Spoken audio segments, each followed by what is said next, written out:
There we are. Good to go. So we're good to go. Okay. Good evening, members of the committee and guests, and any members of the public that are watching on the YouTube feed. This is Scrutiny Improvement Committee. The date is the 14th of July, and we will commence with the agenda. The meeting obviously is all being recorded as usual. There's I won't give you your fire hazards because it's actually how to run out of your own house, everything like that. So off we go. If everyone is everyone okay with that? Members of the committee, are you all okay? Just give me a thumbs up or whatever if you are. Right.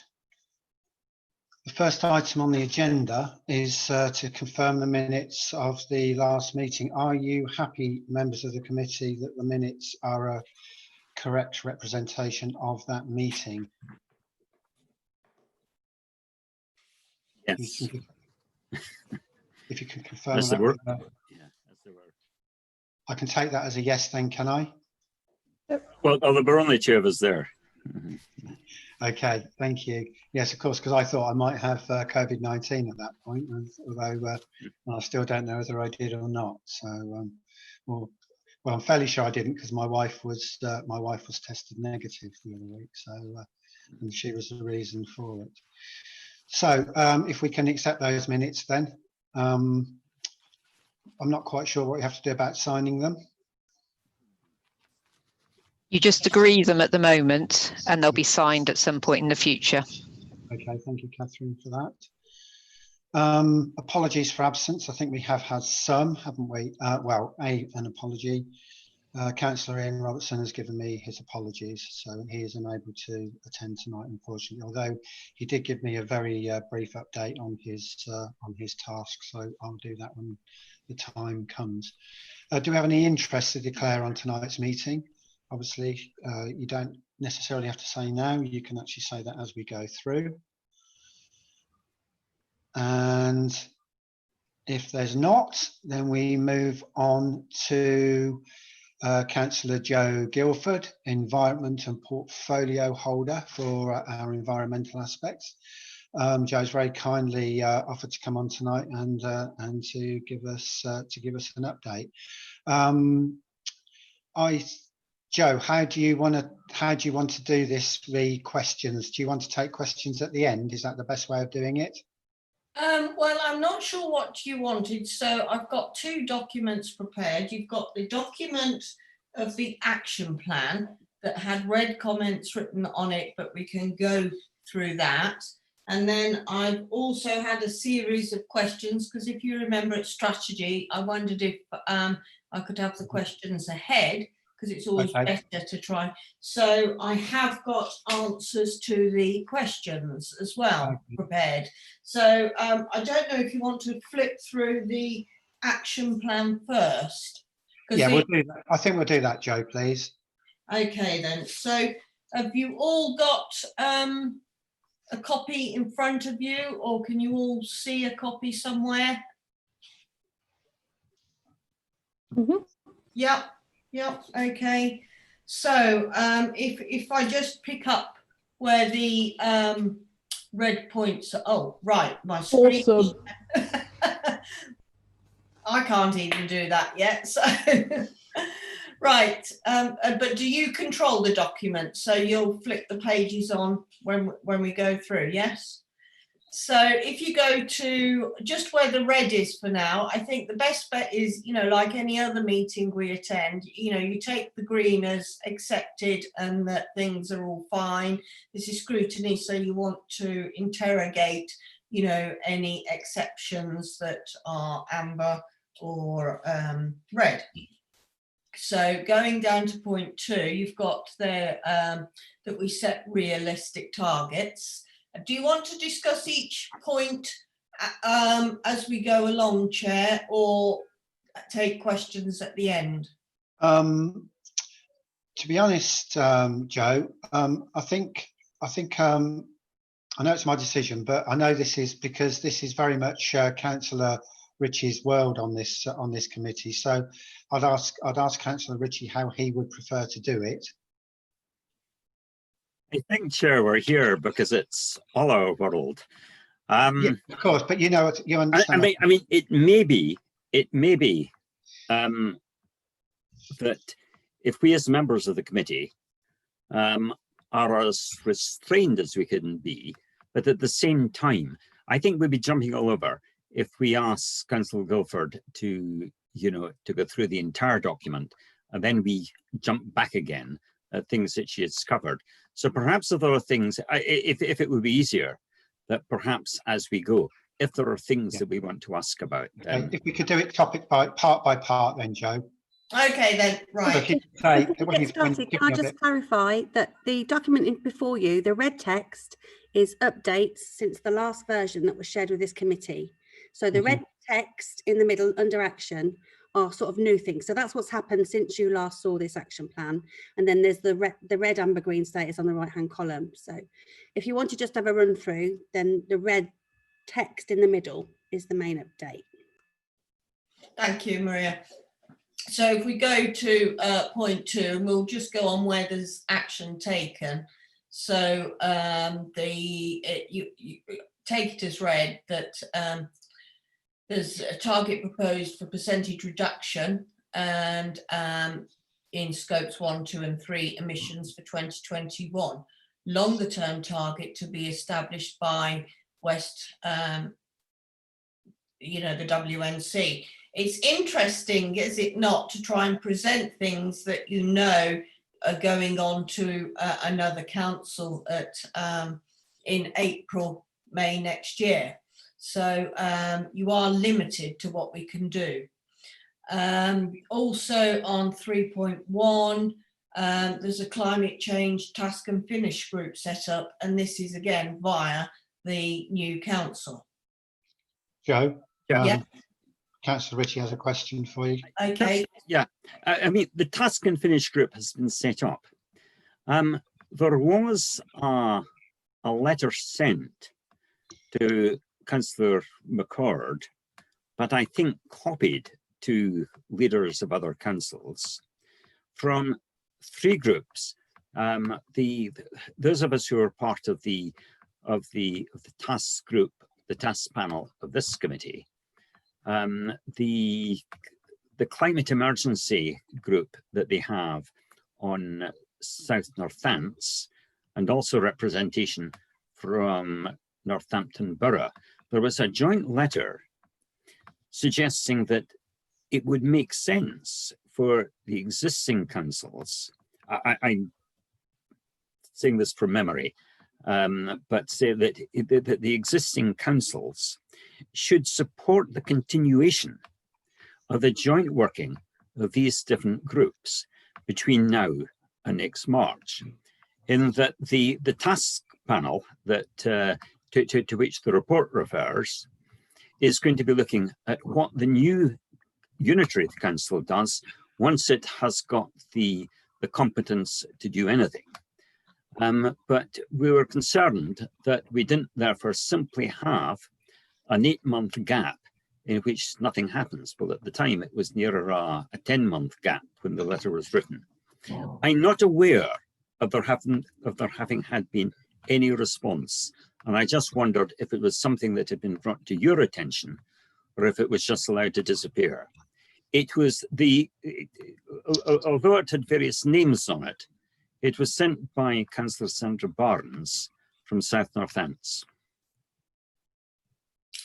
No, they haven't brought a letter to my attention, the leaders of the council. I haven't had it mentioned that they'd received a letter at all.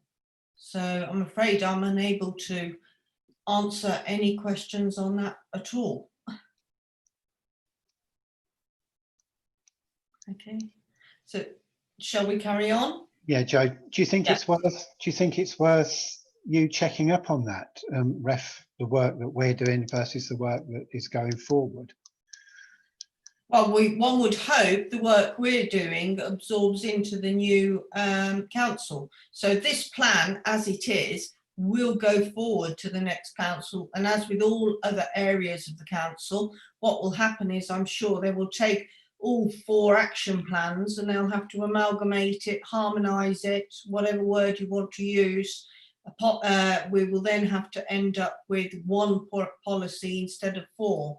So all that work will be going on, but as we alluded to earlier, it is difficult when you're going to another council, plus the fact that, you know, the authority was delayed and we have this shadow year and there's not the transformational work that's going on. So there, as I understand it, the ethos is that it must be safe, and I can't remember the other word they use.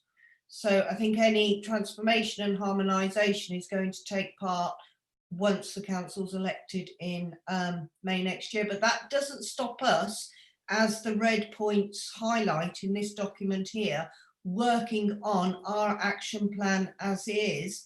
And it's up to us as members who are elected in the new unitary to make sure our voice is heard and we promote this action plan forward. Are you okay with that, Ken?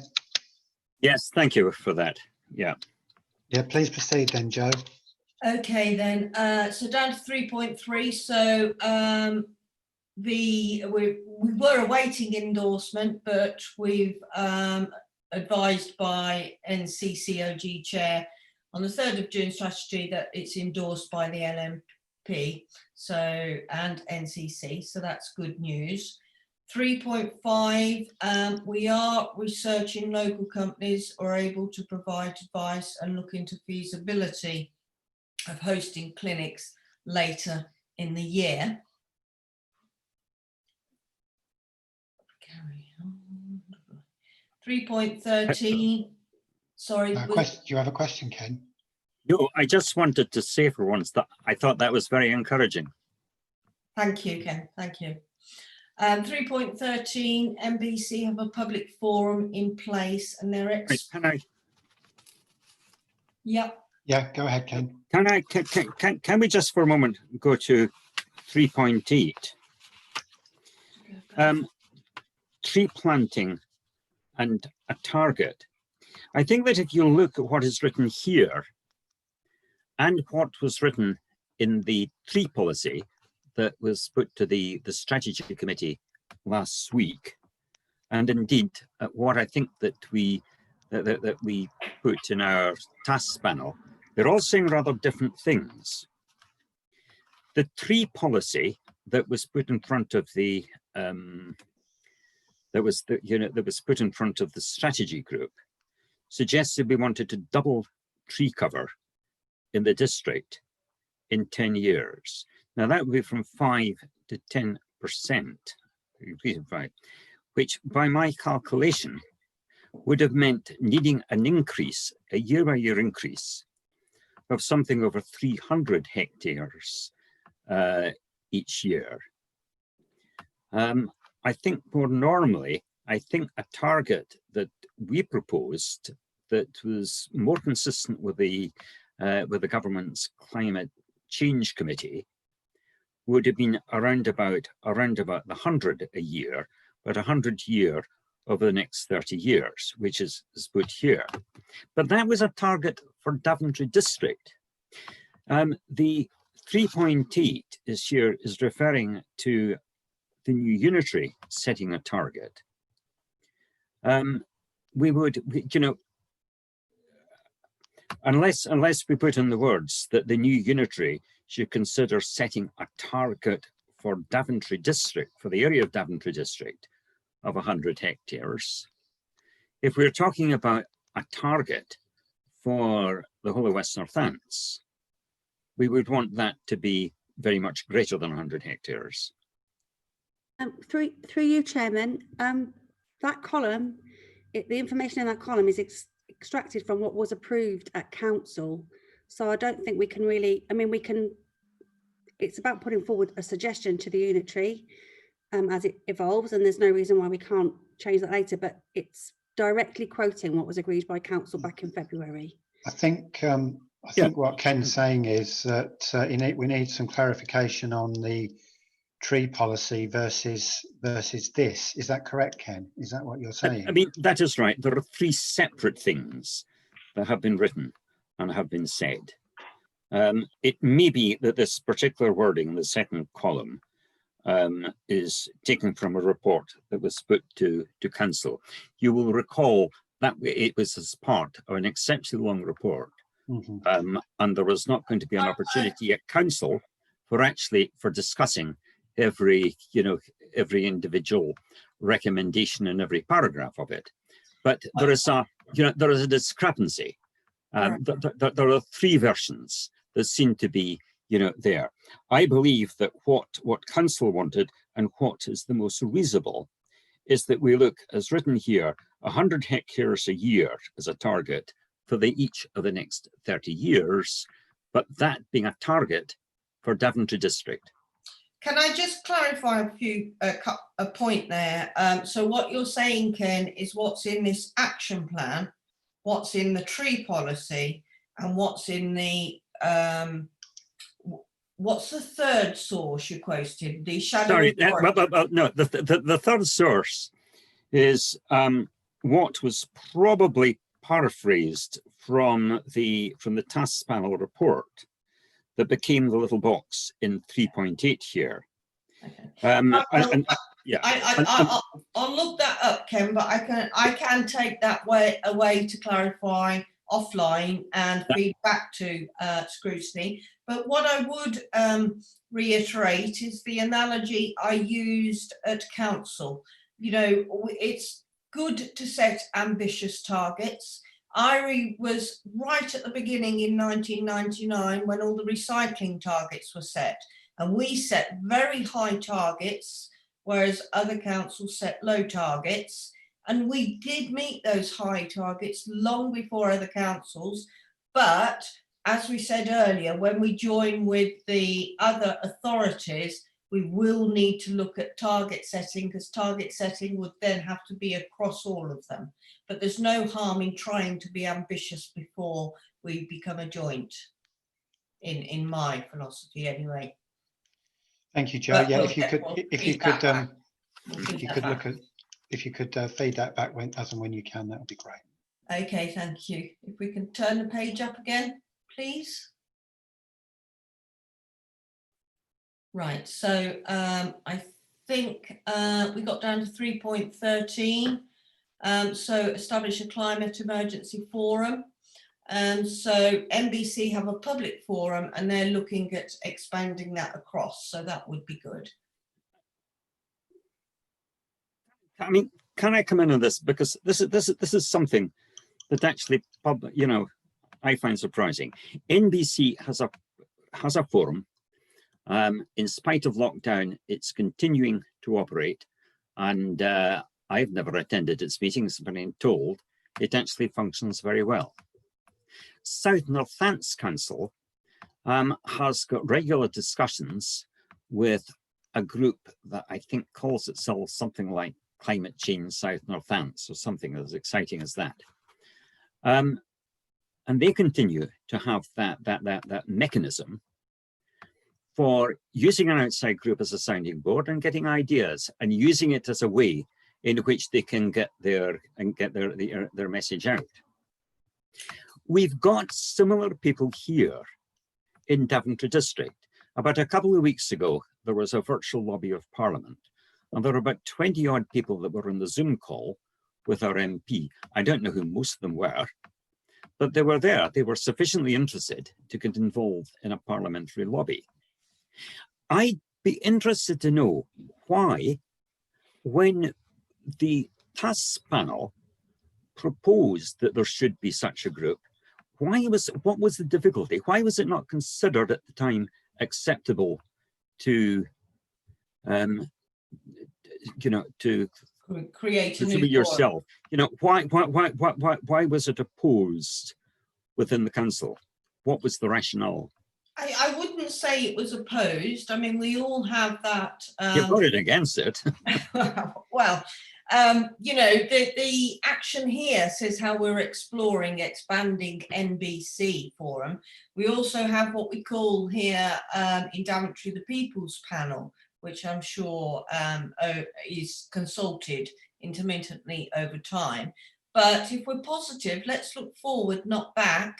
We have in place here a action to explore the possibility of expanding the NBC forum, and possibly I would think any interested residents can join that forum, and then again all the forums will become one ultimately. Yeah. But can I just add to that, because this is a discussion that's come up in South Northants as well. You know, West Northant needs to think about how it would operate such a forum.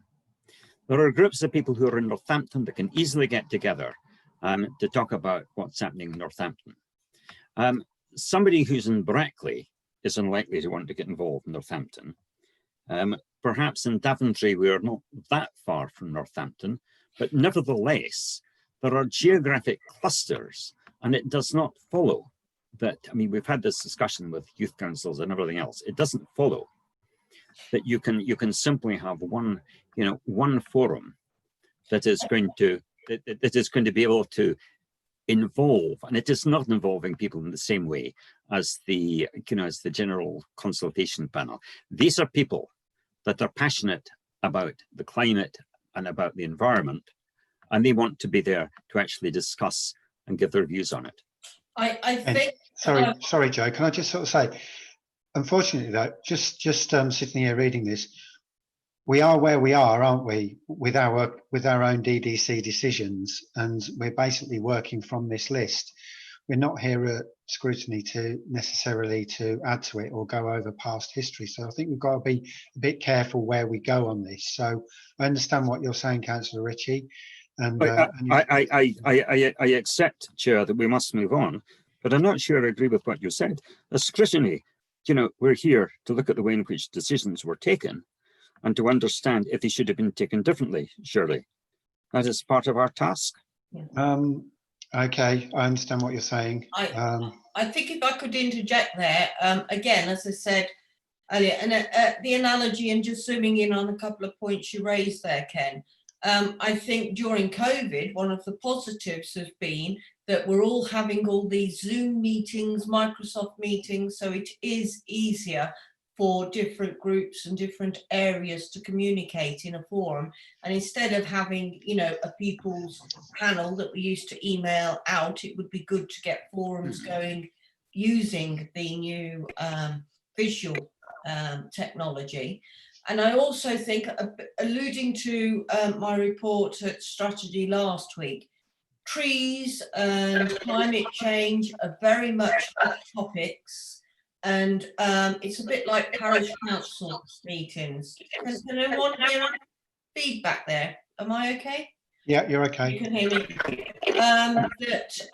The same topics appear on the agenda of every area. So, you know, climate change is very much there at the top. So I'm sure going forward, we can look to explore and using technology to see how we can get these forums going.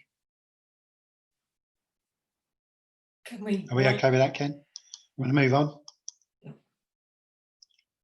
Move on then, please, Joe. That's great. Thank you. Okay, you can turn the page, please.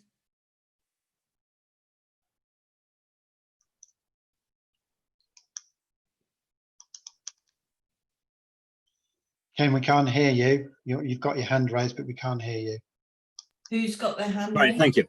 Yeah, I wonder if we could pause at 5 and 6. Okay, can we go back to 5 and 6? Right. Just on 5, something that I have been reflecting on.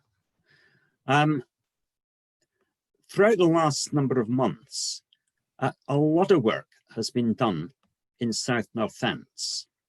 In South Northants, there is an officer, senior officer, as we have here, who does, you know, who pushes the whole agenda along. And they have somebody an extra person they appointed specifically to work on the climate emergency programme, and they have achieved a lot. Now, the approach was taken here to make, as a climate emergency champion, a very senior member of staff, which of course there is an advantage in that, but we found that surely the disadvantage is that over the last months, there are many, many important things that our climate change champion has been required to do other than climate change. And I just wonder, and again, this is actually reflecting on whether we think that the best decision was taken. In most circumstances, in most councils where champions are appointed in this way, they have tended to be councillors to give the political leadership rather than an internal administrative management leadership.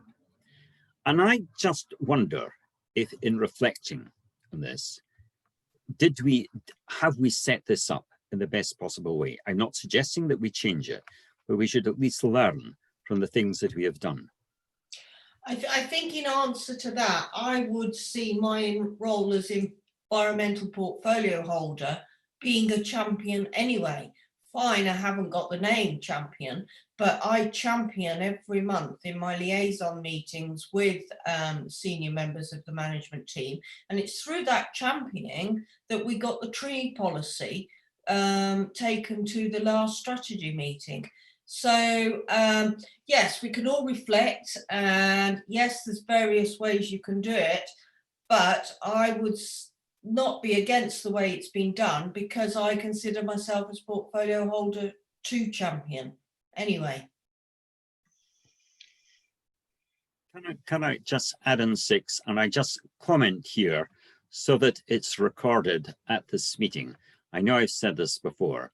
I thought the leaflet that was produced to go out with council tax bills was a colossal waste of an opportunity.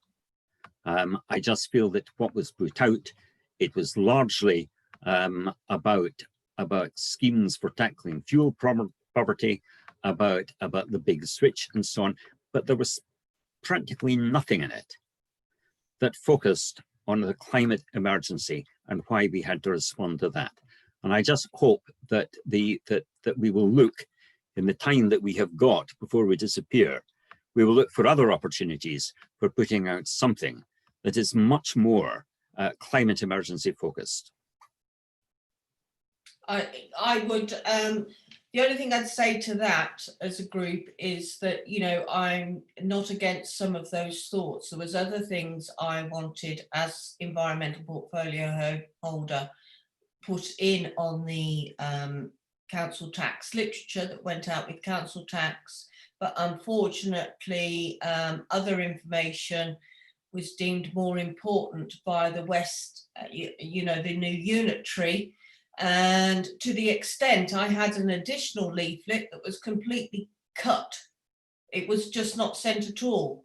I was overridden on that. So it's all about perception, and going through to a new unitary, then yes, I concede that, you know, it was the new unitary information that needed to go out. Can I just ask who overrode you? Sorry, I can't hear. You said your decision leaflet was overridden. Yes, that was on some other list. Who overrode it?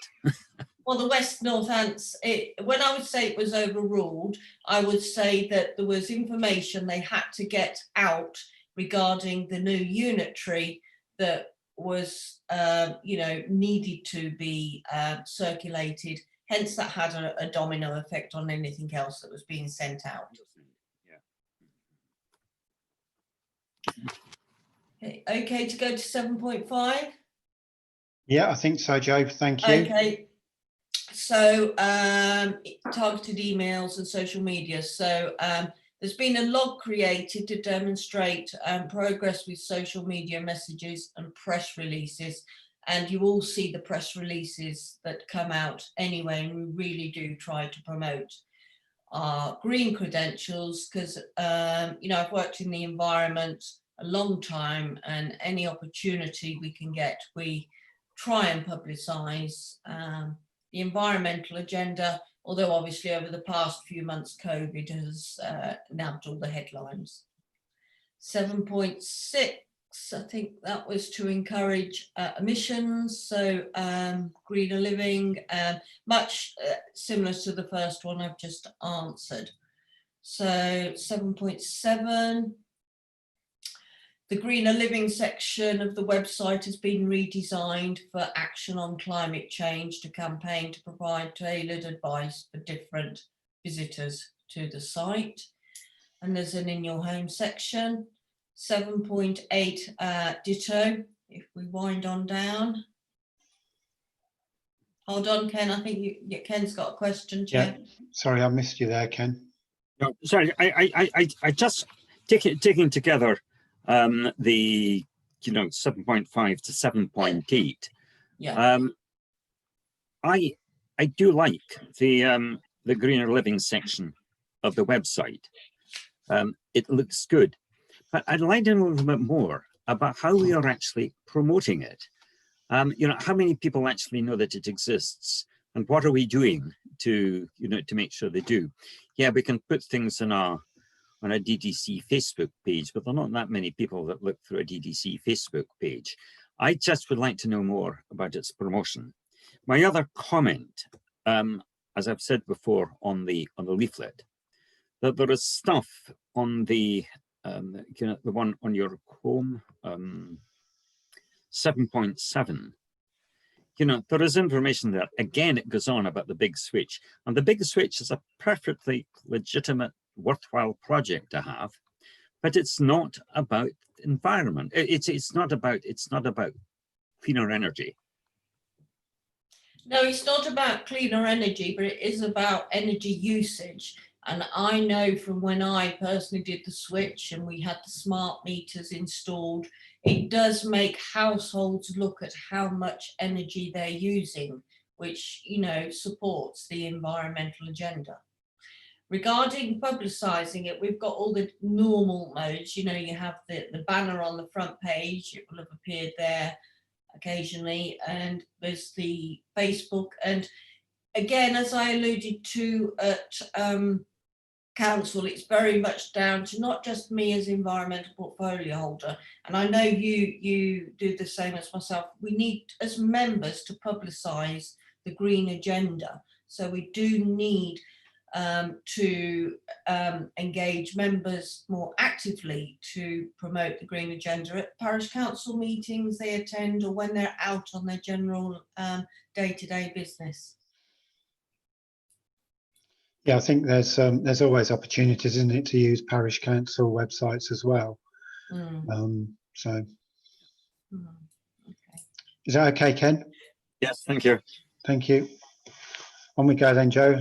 So I think we've done 7-11 in with the other two. So if we go on down, new 7.13. So there's a climate change branding for all relevant communications. So again, this is about trying to get the public and to publicise. If there's a branding, we all tend to read something if we get to like that branding and we recognise that branding. So that's another way we're trying to promote. 8, ask West Northants to consider the local policy guidance. So as I said earlier and alluded to earlier, that will be all part of liaising with colleagues in the planning of the new unitary going ahead. I think we need to stop on the red. Anything that's red, if you just wind it back up. So explore whether there's any council commercial projects. I think this is going to be quite difficult going forward in the current climate, but we are where we are, so we will have to do the best we can. So Ken, do you want another question? Yeah, Yes, go ahead, I'm still an 8. You're still, oh right, okay. Still an 8. And you'll be aware it's an issue that I raised in an email. Unfortunately, we probably only have got it last night or this morning.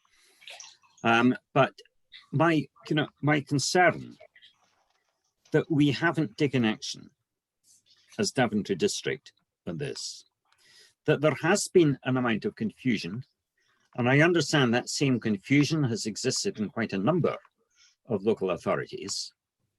But my understanding is that the position at the moment is that there is nothing to prevent Daventry as our local planning authority from imposing standards that are above the, what would the national basic standards, but we can impose standards that actually require developers to think about things like energy sources, clean energy, electric vehicle points and stuff like that. It was raised, and I'm glad that we actually agreed to say we wanted to keep it that way, that there is that flexibility. When back in was it February, the council looked at the response it would make to the government consultation of the issue. But we were talking about legislation that, I'm sorry that it was a Labour government that proposed bringing it in 2008, but didn't actually get around to legislating before it was thrown out of office. It means that we still have the freedom to do things, but we have not been doing it. Now, I say, was it last week or the week before, at the virtual lobby, in which a cool group of constituents met with Christine Harris, one of the big issues that was discussed was the fact that we're still building in places like Micklewell without insisting on higher standards. There were very sympathetic nods from Christine Harris. Doesn't necessarily mean he knows what he's talking about, but it was encouraging. And I just feel that this is an area in which we haven't been pushing this forward as we might have been, as we should have been.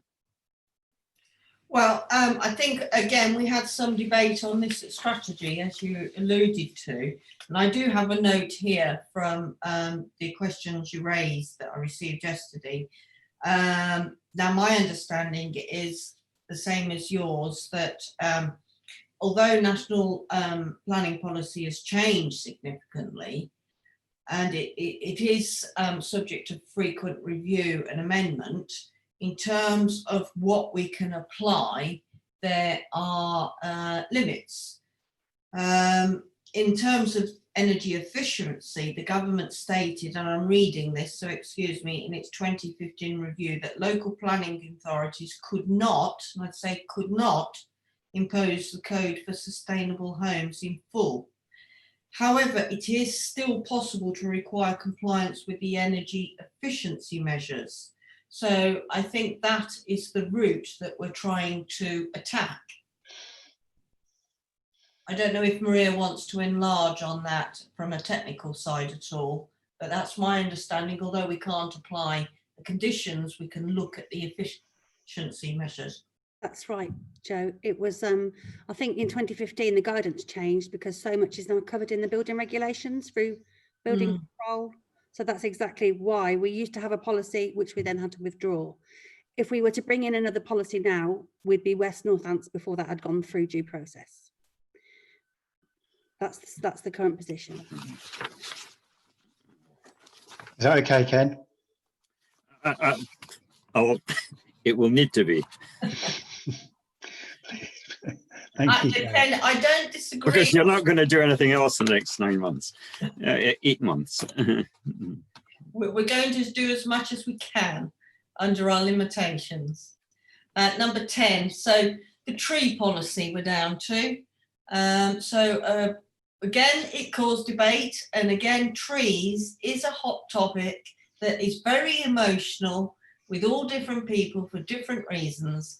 But my concern was, prior to having the tree policy, that there was no clear guidance the authority could go by. And now we have a tree policy, we have targets, actions, and a document we can refer to. So I am quite proud of it, Ken, that we got it through, even though it might not be to the standard you would have liked it.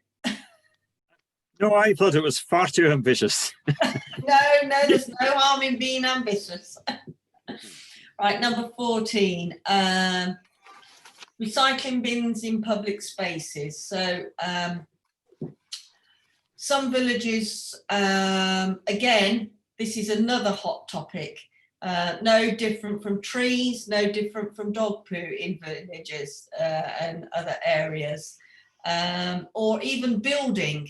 Everybody wants these things, but then when you get down to the nitty gritty, oh no, not near me. But we've had some success. So some villages are collecting for TerraCycle, and we share the best practice on the CC pages. Street recycling was investigated when planning the Norse contract. Volumes would be low when set against a cost of supply and collection. Every household benefits from recycling collection, and there are too many concerns with contamination in centrally located bins to take this forward. I very much would like to see it at some point. We're not, again, and I hate to be a stuck record. There's no way this will be done before we become the new authority. And you all know I have a house in France, and I go to France and they've got all these recycling bins in public places. So it is an aspiration, but we are where we are for the moment, and we're taking it forward as much as we can. Thank you, Jo. Number 17,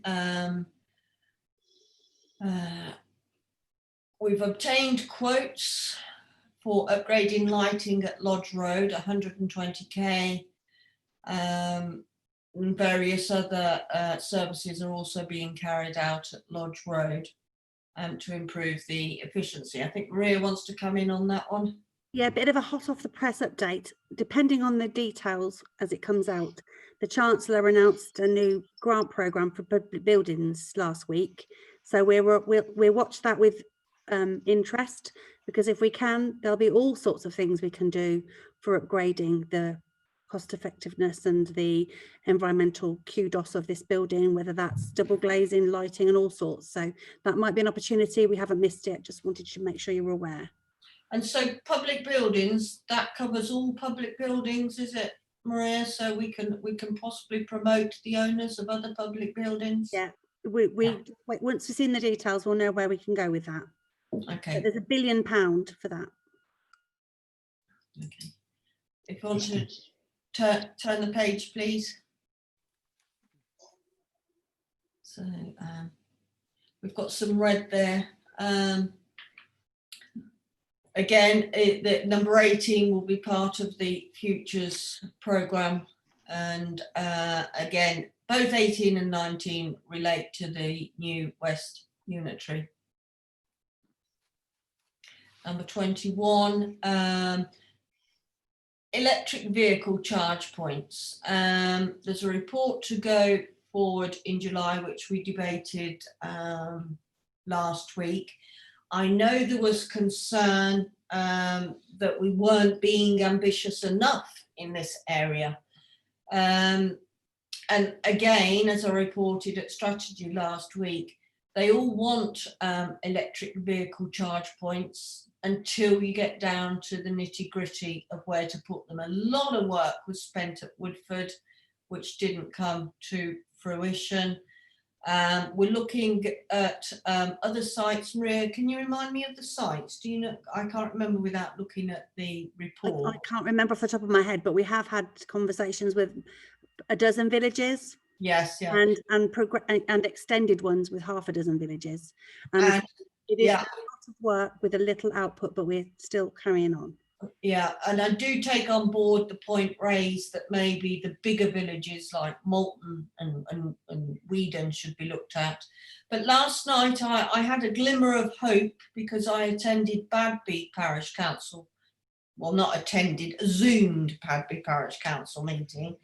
and they talked about electric charge points for their village. So I've taken away a task from that meeting to email them the contact for DDC, to contact them with a view to advising them what's available, with a view to a possibility of having a charging point in Bagby.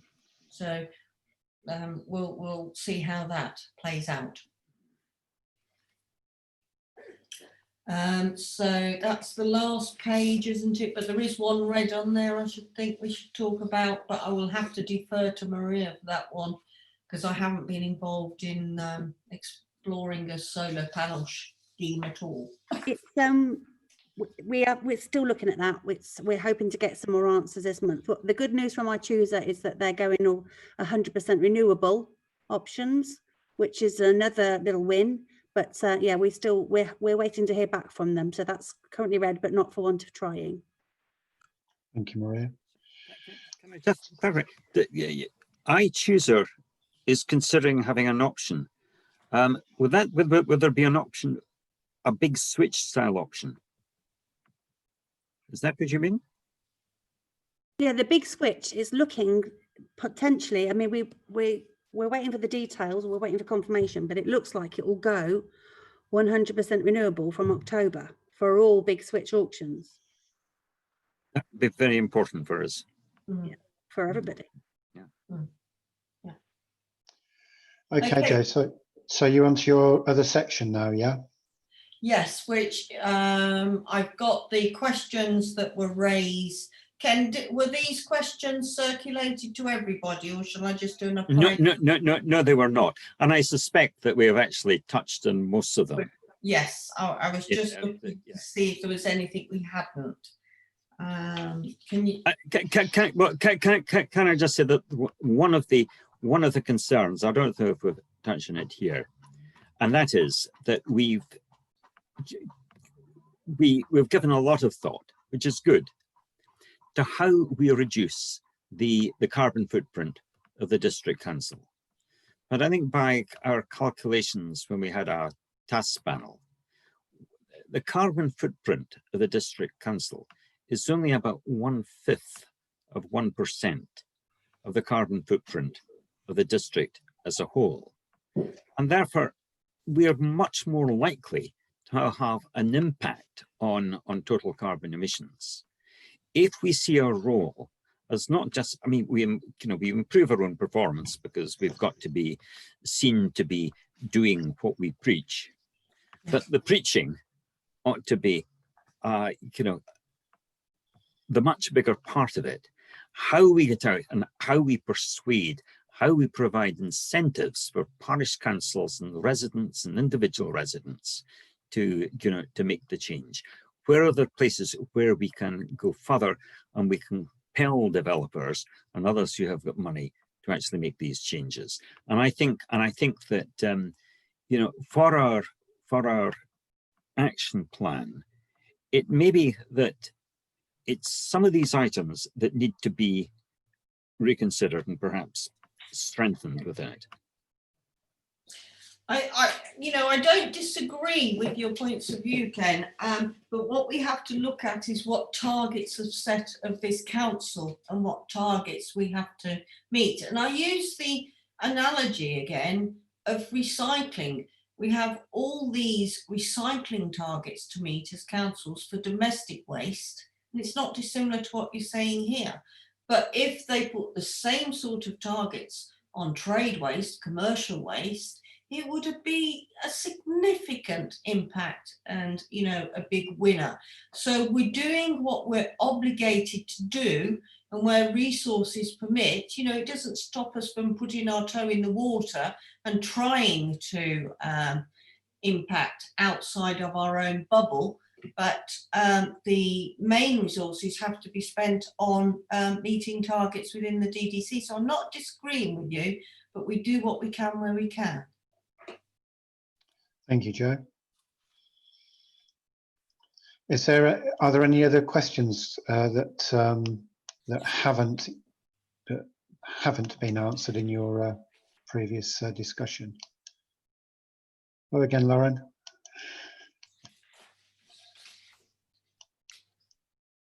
Are you aware of any, Ken, on your list? No, but can I say, you're constantly referring to me as I. Well, but we have the other two members of the task panel. I don't know if. Yeah, I mean, I think though that you submitted a series of questions to Jo, and what we said at the beginning was that she was going to do it in 2 parts, but it does appear that a lot of those questions have already been answered. But I would, as you actually went to the trouble of submitting them in writing, then I think if we go through those first, and then if there's any remnants, then we'll pick up that with Lauren and Rupert. Thank you. I do have them in front of me, but I think that most things that we have talked about. I think if I go down the list, Chair, I think I have answered most things. We maybe didn't touch on the gas heating question you gave me, but I do have a document here which I can email into the council for you to circulate amongst your panel members as well in relation to answers of the questions. So I think it was a question that we've not touched on was that, again, from your virtual lobby meeting that you attended, where they raised concern that Micklewell homes will rely on gas heating. But we've got this new target being set from 2025. But at the moment, gas heating is still a form of affordable heating until alternatives become more mainstream and affordable to install. And I know from the single mums and the residents in the various housing association properties, and I touched on this with Simon Bowers last week at my liaison. For them, it's more about affordability, and there is that fine balance between environmental efficiency and affordability. Thank you, Jo. So I think all other questions were answered, Chair, but I will forward in this document. Okay, can I just sort of say to anyone attending the meeting, the floor is open to you as well if you wish to ask Jo any questions. So that includes obviously the committee members, but the non-members as well are quite entitled to ask questions at this meeting, so feel free. Councillor Harris, please go ahead. Thank you, Chair. Thanks for allowing me here and to make observation. It's going to sound a bit like a broken record, or at least an echo, at least, of some of the things that Councillor Ritchie has mentioned. I specifically would be keen to see if any of the wording and the actions could be made a little bit more positive and actionable. There still is quite a lot of what I would describe as soft words around influence and so on and so forth. I think particularly on the point of consultation, if the last 4 months has demonstrated anything for all of us living in this virtual world of Zoom, you know, it's become much easier, and people are much more used to the idea of being involved in forums and dialogues and discussion in this way. And I remind everyone here that we had an extremely successful public consultation with around 55 people there, extremely interested and passionate about this subject. And I personally don't think we should necessarily throw that away. I don't see why we couldn't find plans to keep that momentum going if it were possible as a specific issue. You know, the consultation piece I think is really important. That's how we win hearts and minds. That's how we help people make decisions to switch. And we could engage those individuals who are passionate about this subject to help us think about how we put the messages out wider in different ways. Thanks. And I think I said exactly, you know, I was on that broken record earlier, wasn't I, that said, if anything in this last 3 to 4 months, not just at DDC, but across all organisations, we've all made that leap into this new technology. And it's important we don't go back. We have what everybody's referring to as the new norm, and that we try and utilise the new technology to take forward, you know, improved consultation. I think more people will be likely to attend Zoom meetings than answer a survey going forward, but we will see, we will see. Yeah, Joe, yeah, I think it's these are all valid points, aren't they? And I think as portfolio holder, we'd like to sort of hope that you would sort of take on board what's been said here, and maybe, you know, yes, you've got a set of parameters to work to, but it'd be nice to know that you were sort of maybe driving over and above that where you saw opportunities. I think that's what the committee members as well and the other members are saying to you at the moment. Yeah, and I agree. I'm always being told I ask for too much. Well, keep asking, Joe. I think that's a message from the task panel members on here. Did you have any questions, Councillor Frost? I know you're a member of the task panel that put this forward.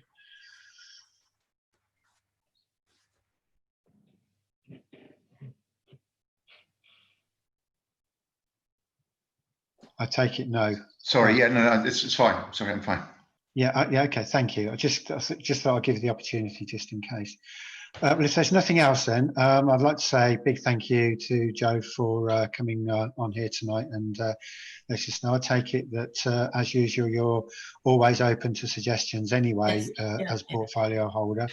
So if there is anything else that comes up, I'm sure you'll be asked that question. So Yes. thank you very much for being here, and please feel free to go off and watch Coronation Street or wherever it is.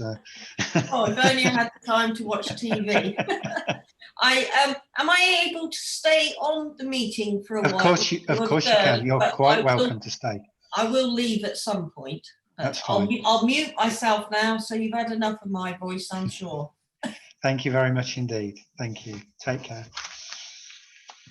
Okay. Well, I hope we all found that useful. We move on to item 5, which is the corporate strategic plan. So we're just getting the shares on this. So Okay, thank you, Chairman. I'll just do a quick run through this. Thank you. The red items yeah, Maria, yeah, if you could, as usual, if you could focus on the red items, but if members do have any questions, please please let me know as we go through. Thank you.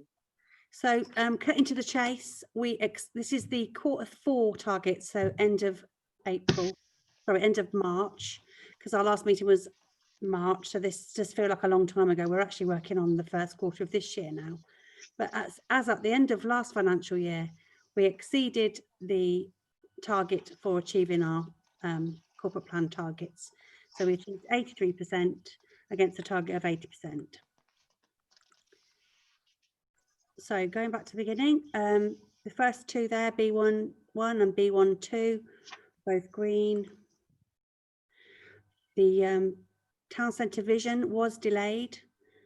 Explanation given there.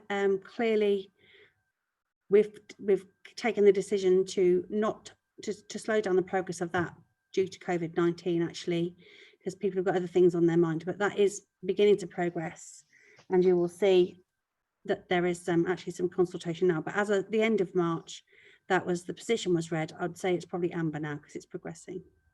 Okay, thank you. On to the next page. Those are both green. Economic development strategy, similar situation there. Actually, we only missed the actions by 1 in any case. That one's amber, B22. B3.2, secondary school. That's been a long-standing target. So as at the end of March, there was no progress. As we all know, things have moved on somewhat since then, but that was nevertheless the situation at the end of March. And we all know where we are with that now, don't we? So yeah, we're all happy. B4.1, positive press coverage, narrowly missed the target. Certainly the national situation played its part, I'm sure, but we ended up just narrowly on red at the end of the year there for national media coverage. Reasons given, COVID-19, but also, cancelling elections and things as well. All of those things would be the sort of things that would get you some positive publicity that we couldn't progress. On to the next page, both of those are green.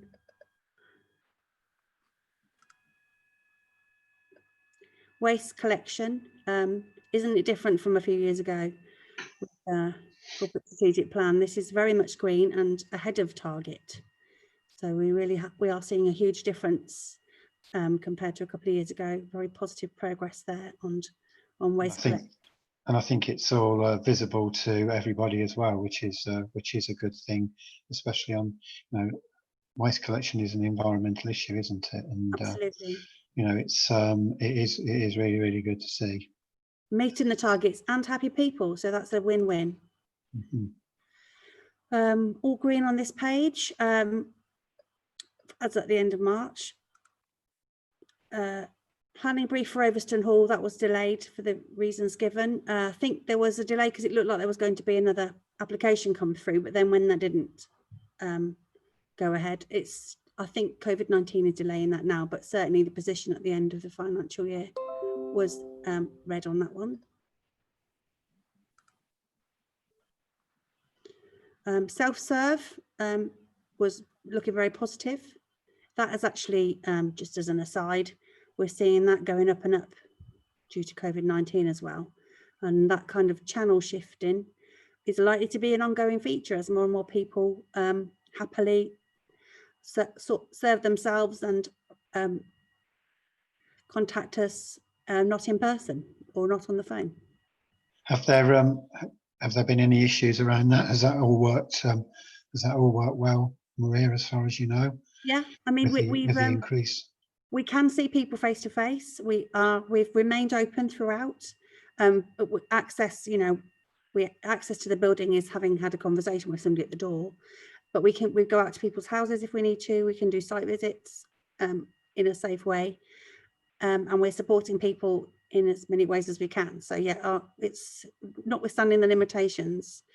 If people can't self-serve, we can help them get what they need. Thank you. More greens there. So the West Northants strategic plan was delayed as at the end of March, but there's been progress on that one since as well.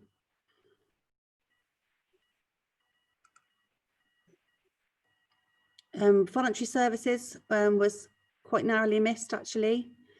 And some of the big numbers on that, people like DACT, and with them closing, DACT and Contact effectively ceased. So some of the user numbers dropped down in that period. So I think what was amber at the end of the year might well stay red this year. But yeah, some of the voluntary services have had to do things in a different way or stop services altogether. Have we, can I just ask, have we sort of been liaising with those services in getting back to normal and creating new options, etc.? Yeah, DACT were in a slightly different position because of their minibuses and things being the main source of the service, and shop mobility. Both of them can't really operate. But with Daventry Contact, whilst they couldn't offer their full service and they, for all intents and purposes, consider themselves to be closed, in the background, they were working with us, providing emergency support to people so that they could be rehomed from being in temporary accommodation. And we've helped them by launching the furniture hub.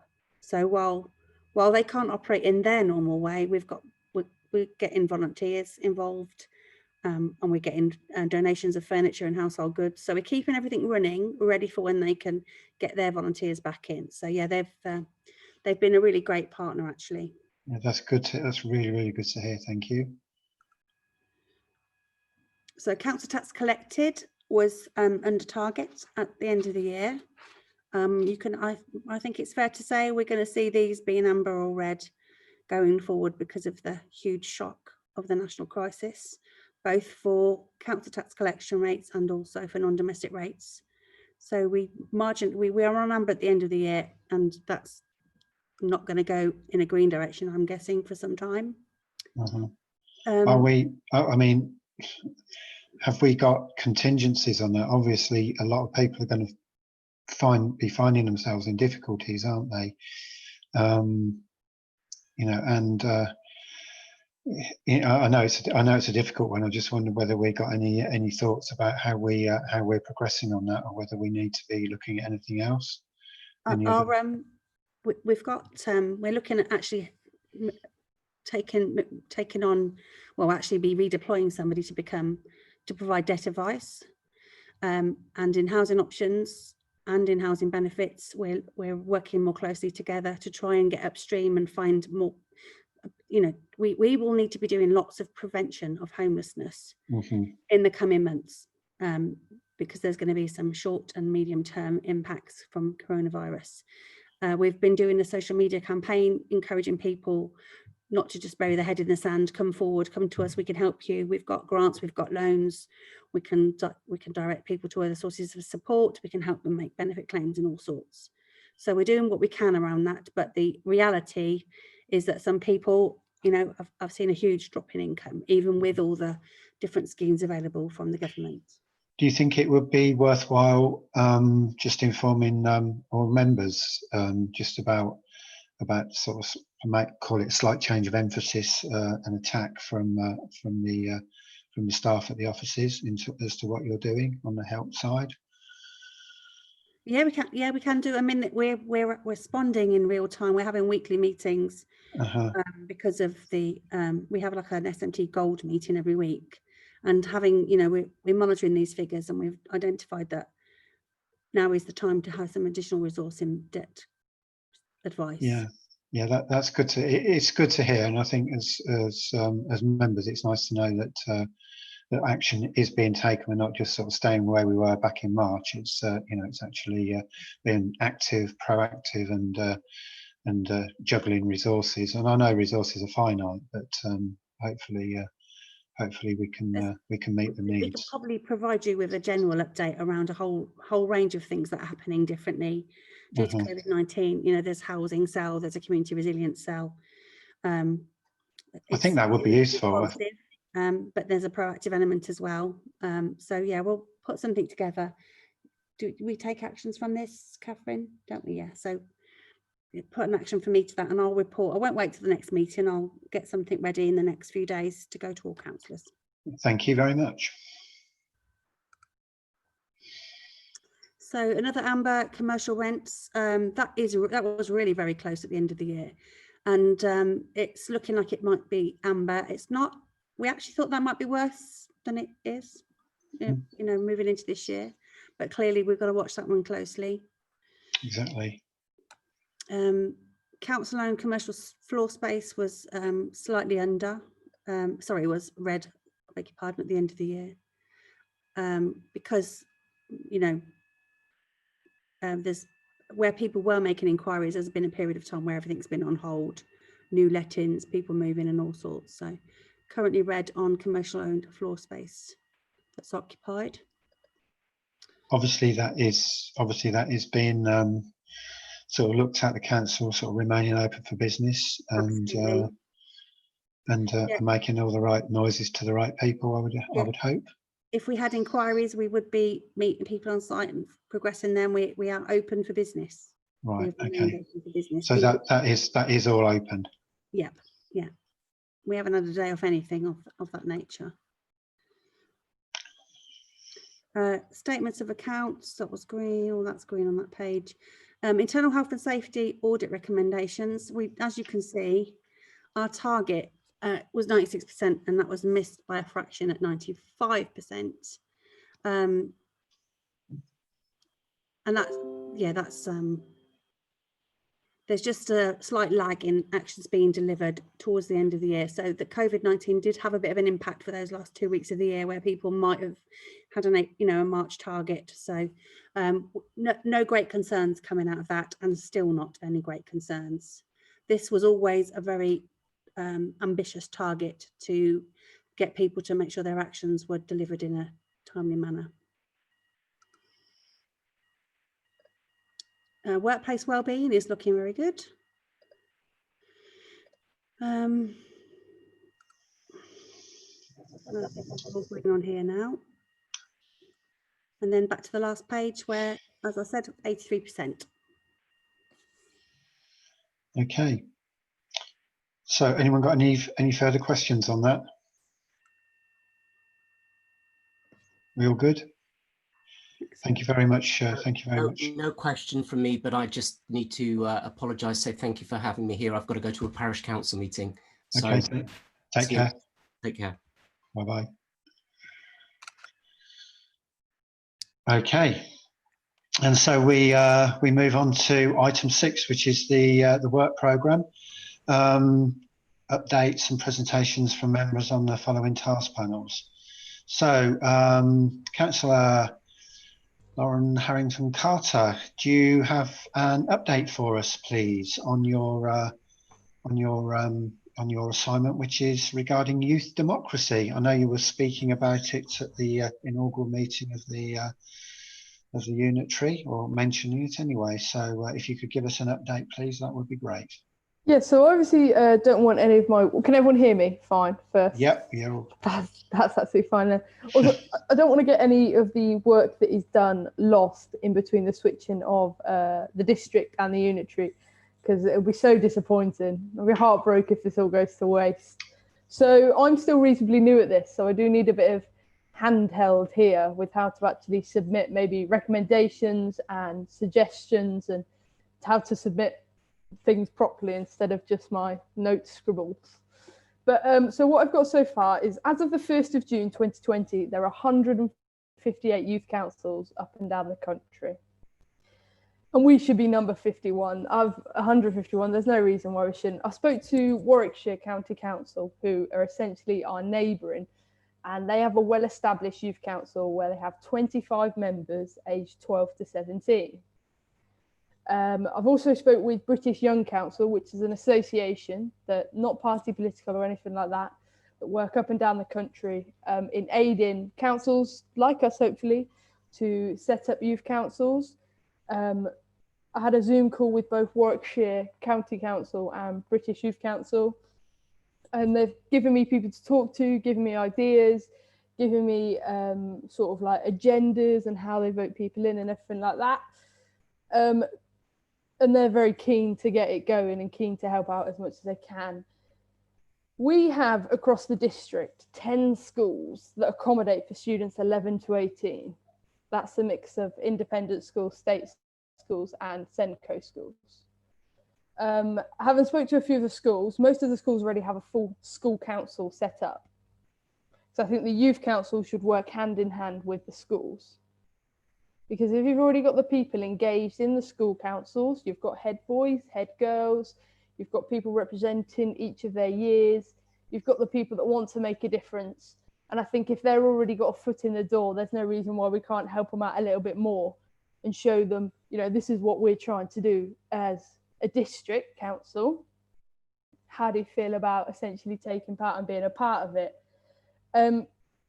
So my original idea is to have maybe 2 or 3 members from each school, and I'm open to ideas from everybody else and what they think about number wise, but I'm thinking 2 or 3 members from each school across the district. And as Councillor Ritchie was saying earlier, you have big clusters across everywhere really, and I'm thinking Zoom, everybody loves a Zoom call. They're so easy. You could be anywhere in the world right now and be tuned into this meeting. You know, we're all miles apart from each other, but there's no reason why we can't be together on a Zoom call. So if we think in 2 or 3 members from each school, I understand with the school holidays coming up, we've also got COVID, we've got a lot of things against us, but I'm not taking that. We're just going to keep pushing and pushing and pushing. Maria, have you got something to say?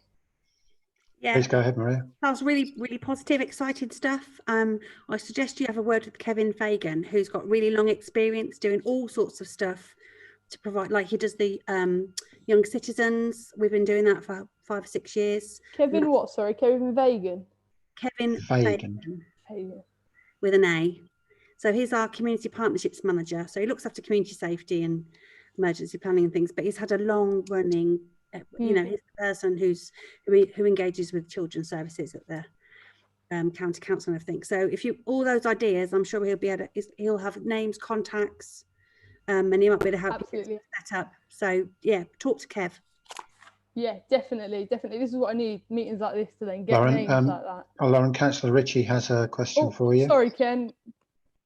Yeah, really, just to ask, I mean, I think that Zoom is the savior of all of this. Oh yeah, 100%. You know, the difficulty has been, it's not just when we move to West Northants. You know, if we have got somebody in Daventry and somebody in Welford, you know, of an age group where they probably don't have their own cars, you know, how on earth do they actually communicate and get together. But Zoom gets over that problem. The thing that I find is interesting is what do we actually set our targets as with this? You know, I have in various organizations involved in sort of youth councils and the equivalent in other areas. And there's often a tendency to think that you've done the job if you have one or two people that you can find that will take part in meetings and will, when a spokesperson for youth is needed, will be a spokesperson. But it's how we make sure that if a school, say, has got 3 representatives, that there is actually a structure within the school. You know, where we've all got the problem. We are representatives, but the strength of local democracy in this country is absolutely appalling. Our own democratic legitimacy leaves a lot to be desired. And if we're setting up something, you know, can we actually look for a way of saying that what we're looking for is not just the representatives, but some sort of structure that tries to reach everybody within a school, I mean, within a particular age group within a school, so that it is actually, it is actually much more than just the, you know, whatever the council, the forum would actually be itself. And I just think that's an area that we need to think about. I was thinking about that myself, I must say, taking onto account everything you've just said there. If you've just got 3 people from a school, you're essentially only getting 3 people's opinions with a school that essentially could have 1,500 people in. And that's why I spoke to the schools in Daventry and a couple more and asked about their current structure of their school council. And what I was told is they get 2 representatives from each year group that are put in by their peers.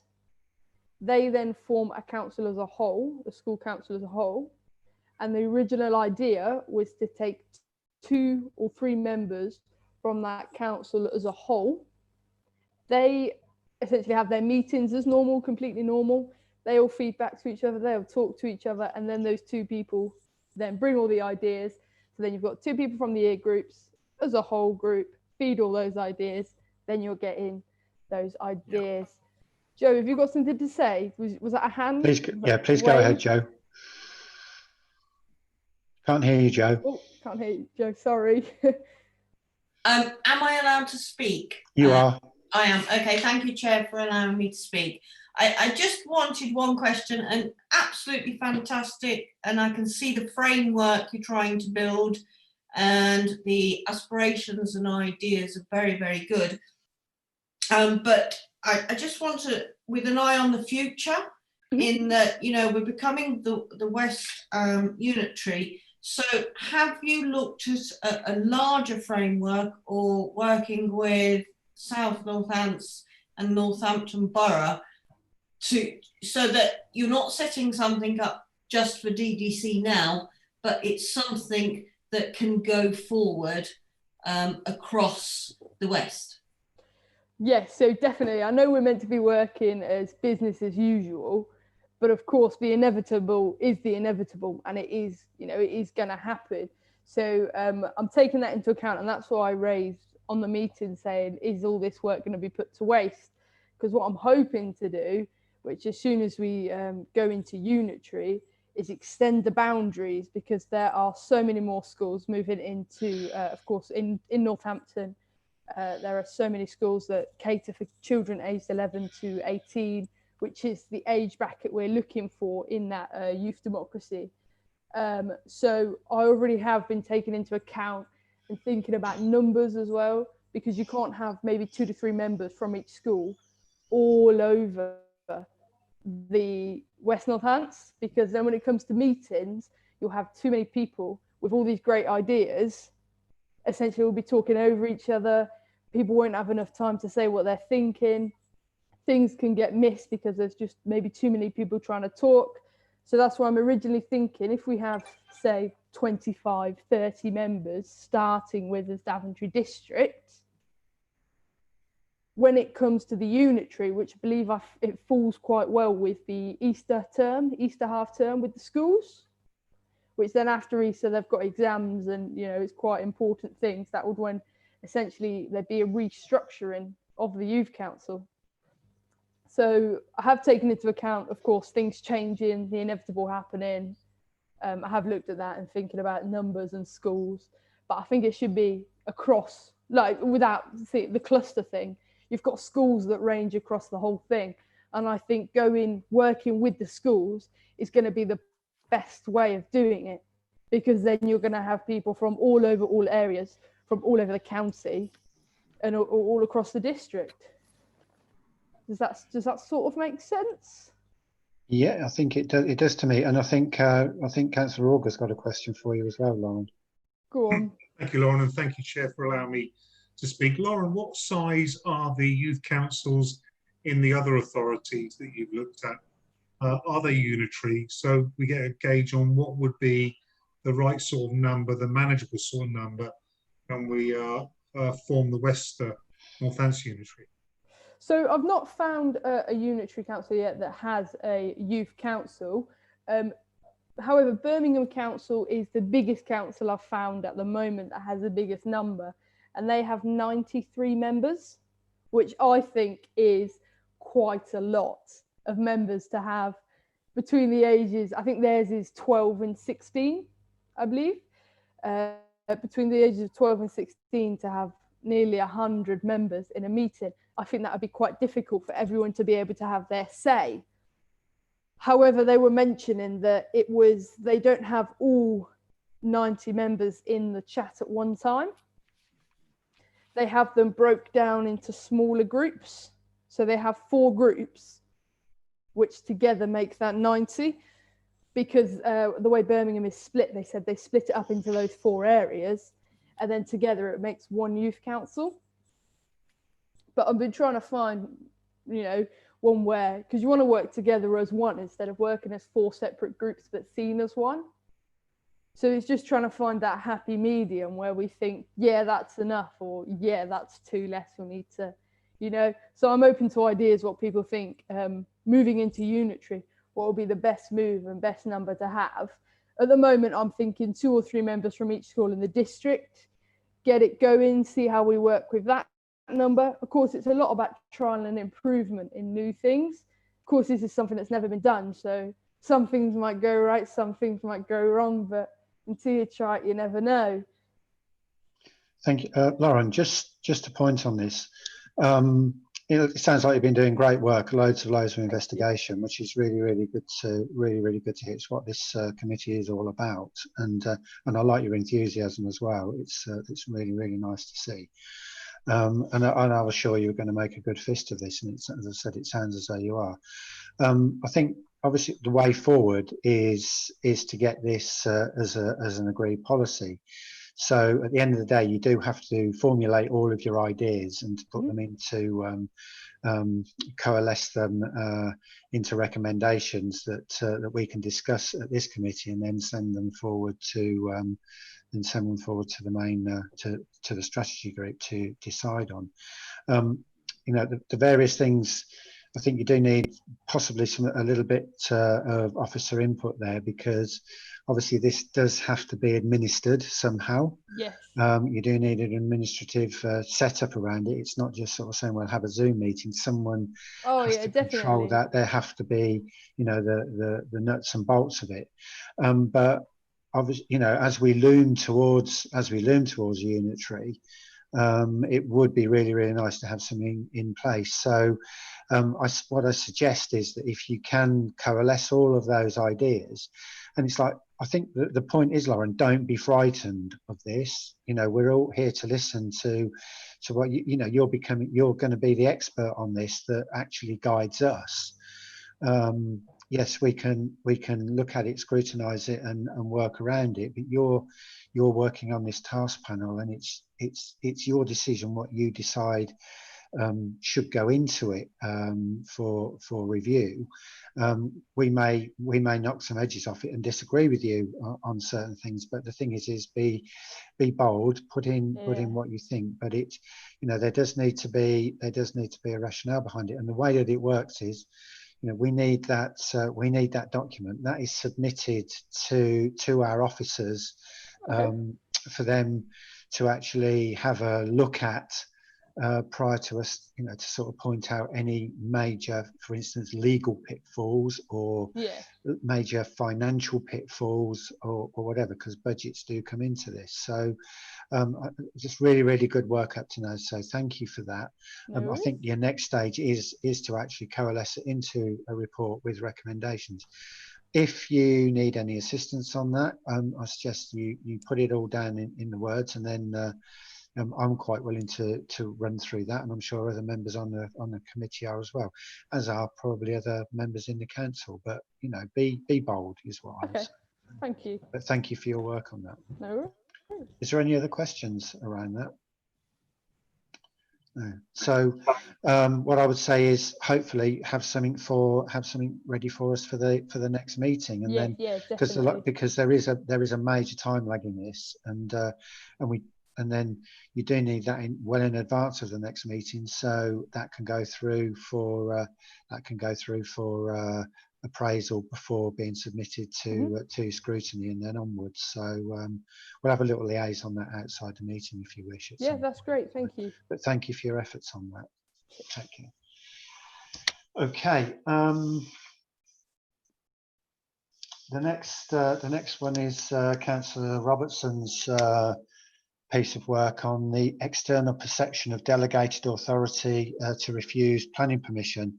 Councillor Robertson did speak to me about this the other day, as he had to give his apologies for this meeting.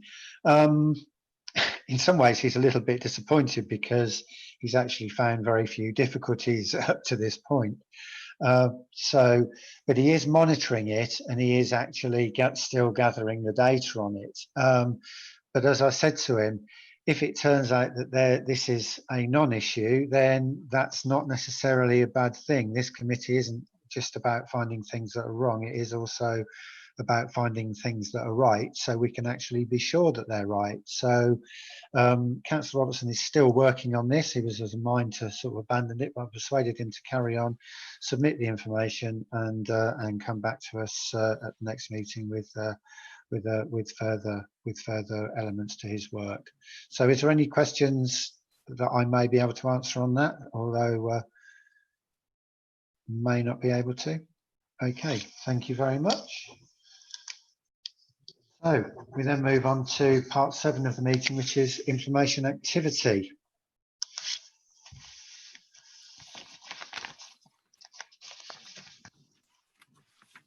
On the previous assignments.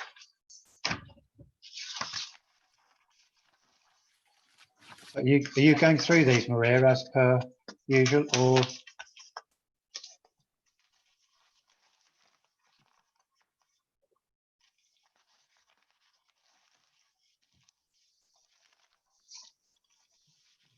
I can't hear you, Maria.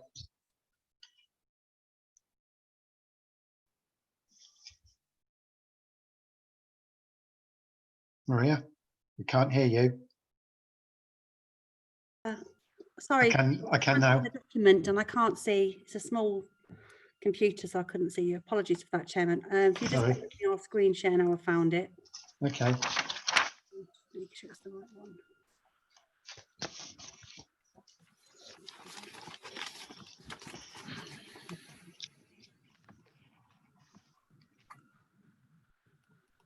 Okay. Yes. Yep, there we go. So I've got people. Right. Sorry for the delay. I just had to find the right document in front of me. Yeah, so this is going back some time now. The ones on this page, actions 1, 2, and 3 are all completed green anyway. Action 4 is just waiting for an update from the business team, which is due in December, because it will follow on from the council's work on the infrastructure and development contribution supplementary planning document. So it's amber, but it's not yet due. It's due in December. So that's all on target for. Yeah. Yep. Yeah. So that was. Thank you. Just follow on to the next one now, shouldn't it, on the agenda?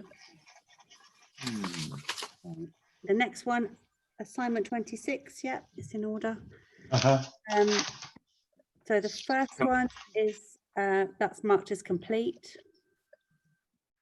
So, action 2 is not due till December.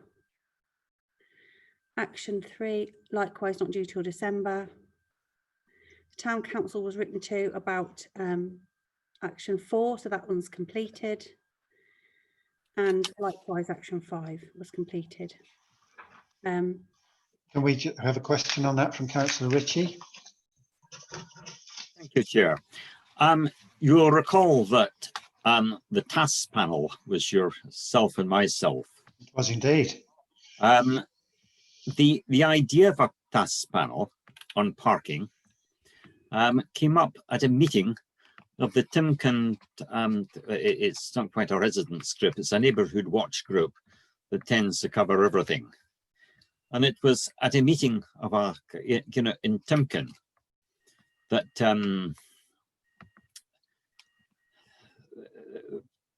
I can't remember who else was at it, but it came up and it said, look, let's see if we can push this to having a task panel. And much of our discussion that we had was about the even bigger problems in parts of the headlands because of the nature of the headlands estate. You know, an older estate that was built without thought to where people were going to put cars, not enough, you know, narrow roads and difficulties getting buses and emergency service vehicles through. All of these problems were there. I've always found them slightly frustrating that we've leafleted areas such as Woodford Hull, where admittedly there are big problems in bits of Woodford Hulls, but I have never even seen the leaflet that has been used. I know, I can't remember if it's been in this committee or other committees, that I've asked, could we be sent, I would like to be sent electronically the leaflet that has been used, and electronically in a format where I can copy it and take bits out of it.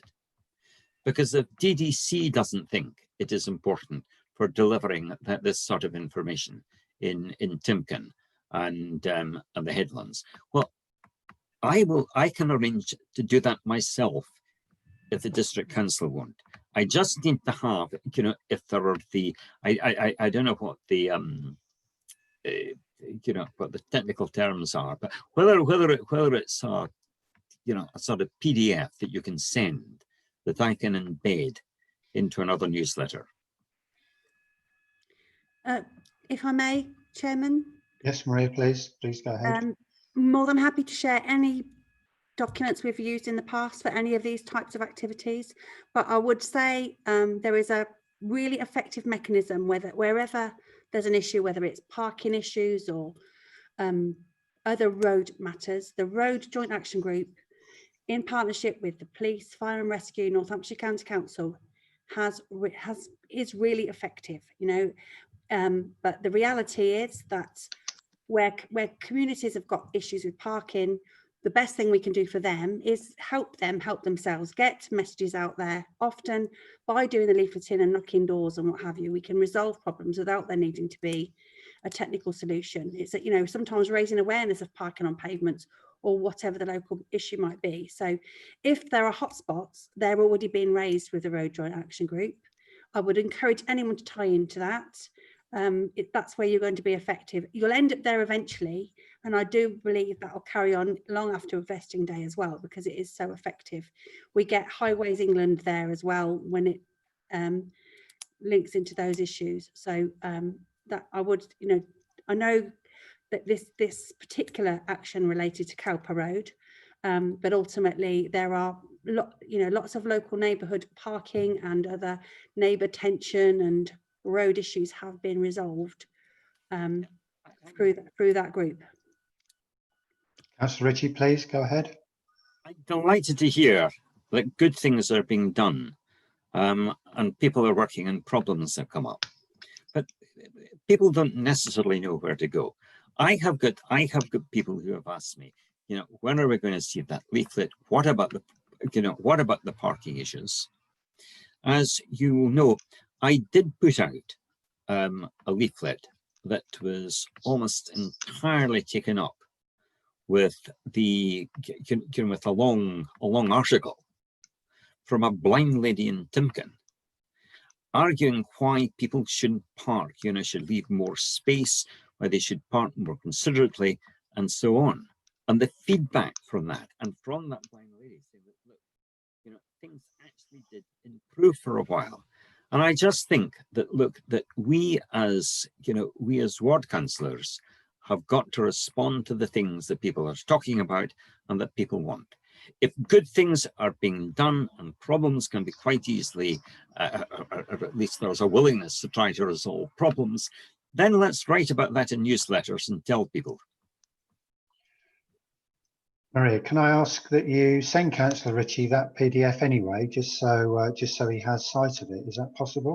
Yeah, if we have it, we'll share it with you. If you want to drop me an email exactly what you're after, and I'll work with Kevin to see if we can find that, because it depends which partner did whichever documents. But yeah, we'll share. Obviously that won't be editable unless you have the relevant Acrobat software. We will send something that's editable. That would be very helpful. Thanks. Yeah.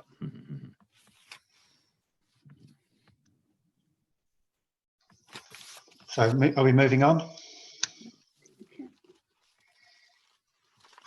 So assignment 29, antisocial behaviour, current strategy. So the first one's not due until December. That is part of a county-wide group that will be progressing that one. Action 2 is gone green. That is being dealt with. That's through the Hate and Antisocial Behaviour Action Group. Lindsay, who works here, chairs that, but that covers both Daventry and South Northants.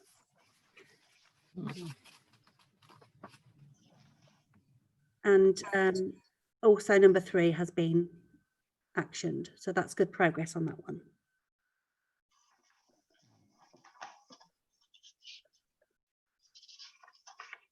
Assignment 31, climate emergency.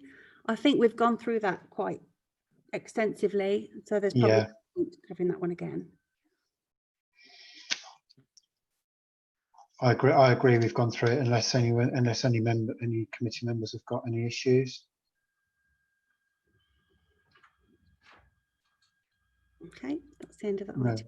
So we're all good on that. Thank you, Maria, for going through that for us. Do we still have Councillor Frost and Langston Carter there? Yes, just making sure. Sorry, we lost you. It's always difficult to know. That is the problem with Zoom, isn't it? You don't know whether you've gone off to. I was going to say we've gone off with Councillor Guildford to watch Coronation Street, but obviously not. I'm still here. I can see you. I said obviously not.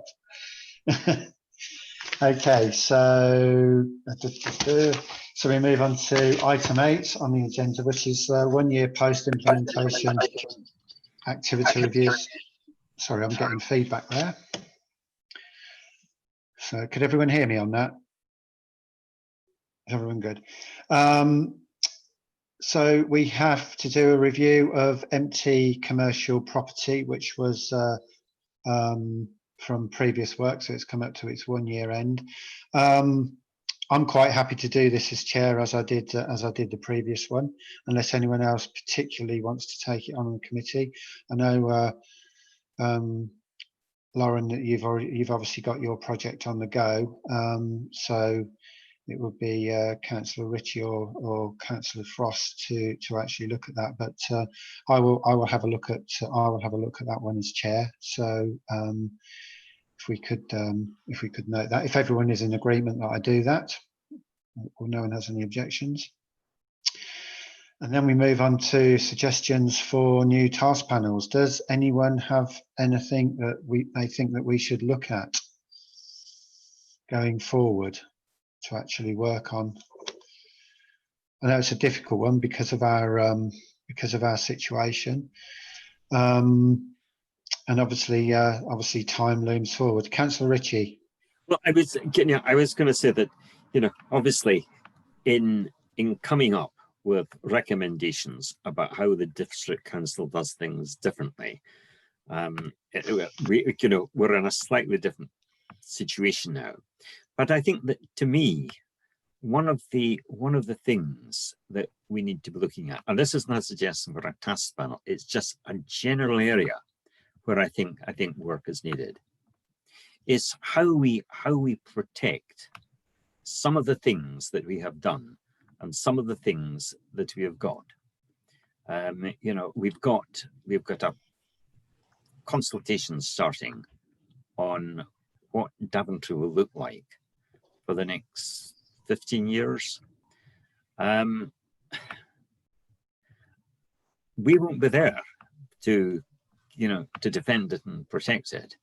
And how have we set things up in the best possible way, just to give the work and the ideas that the district council has produced, to make sure that these are preserved insofar as they can be. Sorry, that's sort of rambling and vague, I know, but it's the sort of area where I feel that that this committee could be most useful in its final half year.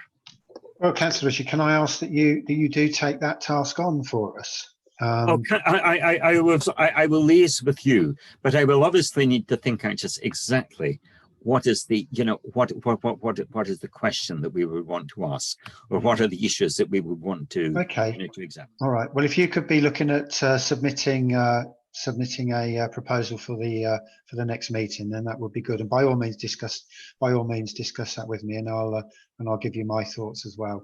And if there's any other members that or anyone here tonight that wants to help out with Councillor Ritchie on that, then obviously everyone in the council is always welcome to help out on scrutiny. It's not exclusive to the committee members. So if you could be looking at that, then that would be good. Councillor Frost, do you have anything, because you're free at the moment? No, but I nearly sort of picked up on your last one. I'm very conscious of that, and if you want to help, if you want me to take that last one that you just talked about off your hands, I'm very happy to, but also take a lead from anybody if there's something. Okay, I mean, the only other thing I was maybe thinking about, sort of going, and again, it sort of links in slightly with what Councillor Richards just said, because we are going forward. We are obviously still in the middle of COVID-19. I was wondering whether any of the members wanted to take on a task of actually just a quick analysis of what we did well, what we did badly. Well, basically what we did it work, and is there any ideas on anything going forward? Because as horrible as it may sound, COVID-19 still hasn't gone away and isn't likely to go away. And of course, it just shows how easy these things, viruses don't work by rote, do they? I mean, we could actually, unfortunately, have another one next week. And I'm sure there's lessons across the world around this, but parochially, it might be good just to document what Daventry District did right, what it missed, what it could have done better. So if you want to look at something like that, Councillor Frost, I think that may be one. So just on a general point, the point of this is to learn lessons and improve for the future. I get that. If we do that and we're successful, clearly it won't be us that will be, well, unless, yeah. But Councillor Frost, yeah, otherwise, I mean, we are a committee here and it is business as usual. We've seen what happens. Our unitary authority has already been delayed on a number of occasions. But secondly, there is a legacy to come from this council, a legacy across the board, not just the things that we've done, but the things that we are still doing. Lauren's piece of work, at the end of the day, will have to go forward in its essence to the new council, as will everything else. So, you know, this is not work in vain. This is best practice that Daventry did, that we may maybe should go forward as a document to actually help our new unitary authority get things right as we move forward. You know, and it's so, there's a good chance. Sorry to interrupt, but what you're saying is that there is at least a good chance that that authority will, you know, at least take a look and. Yeah, absolutely. I mean, well, this is the piece of work that we've just been discussing with Councillor Rich. It's like how we make sure that our work does go forward and is at least listened to, and it, you know, it will be there in the public domain, and I'm sure that's the case. Councillor Orgo. Yeah, it was just supporting you, Chair. You know, if we do need to learn lessons from COVID. I know that this district has done a lot of good stuff. I'm sure there are areas we could have done better. We don't do it, and none of the boroughs and districts do it that are forming the unitary. We're going to get no learning at all. So I think we do need, because a pandemic could happen again, and we do need to understand how the districts and the boroughs performed, as well as the county. We can then pull that together and come up with a sort of a tactical plan for if we ever get hit again, on how we should be performing. So I don't think your work would be in vain. I think it would be a good piece of work. And I'd also like to take that to my fellow leaders and suggest that they do a similar task and finish group. Thank you. So, Councillor Frost, can I get you to take that one on for us? Of course. Thank you very much. Privilege. Yeah. If you could come up with the scoping document for next time as well, if you want to run it past me, then please do. That would be great. Will do. Thank you. Yeah. Thank you very much. Okay, moving on to item 10, we did have a matter referred to us from the Corporate Governance Committee, and I know that there has been some work has actually started on this already. So can I just hand over to Maria on this, because I think you do have some info for us, don't you? I do. Verbally. Yeah, Thank you, Chairman. You can still see me, but I've got a document in front of me just to read from. That's so fine. This was a referral from Corporate Governance Committee. Because they'd had been presented back in May with homeless prevention audit, which at the time was limited assurance and moderate organisational impact. There was a number of issues that concerned the committee about addressing some of the measures recommended. So I can confirm that all of the actions have been addressed. The last one to be covered was has been happening in the last week or two, which was like a nice to have additional one, actually, with working more closely with housing benefits and revenue services, so that we've got much better crosses across between that team and housing options. So we're comparing the Daventry Homeless Prevention Scheme clients against the discretionary housing payments, because there's good practices to overlap those. So I can say in all aspects, all of those actions have been delivered positively. I mean, by the time it was reported to corporate governance, we've made good progress, but now everything has been moved on positively. The follow-up audit has been undertaken, but it hasn't been written up yet. But we were advised by the officers undertaking that they'd got no ongoing concerns. So that was that's the quick run through. I can go into more detail if anyone's got questions, but I can assure you that really good progress has been made. We went through a change of personnel as well, and within the first month of the new housing options manager being in place, she'd got all of the procedures done to the satisfaction of audit and everything moving forward very positively. I'm really, really pleased that it has been jumped on and was being looked at before, and thank you for keeping me updated on that. Obviously, what I think is really, really prudent would be that the report is the results are actually issued to this committee, because it has been referred to us. So it would be good if we could actually just review that at the next meeting, if that's possible. Yeah. So we can be sure. So we can be. I mean, we'll take us read that.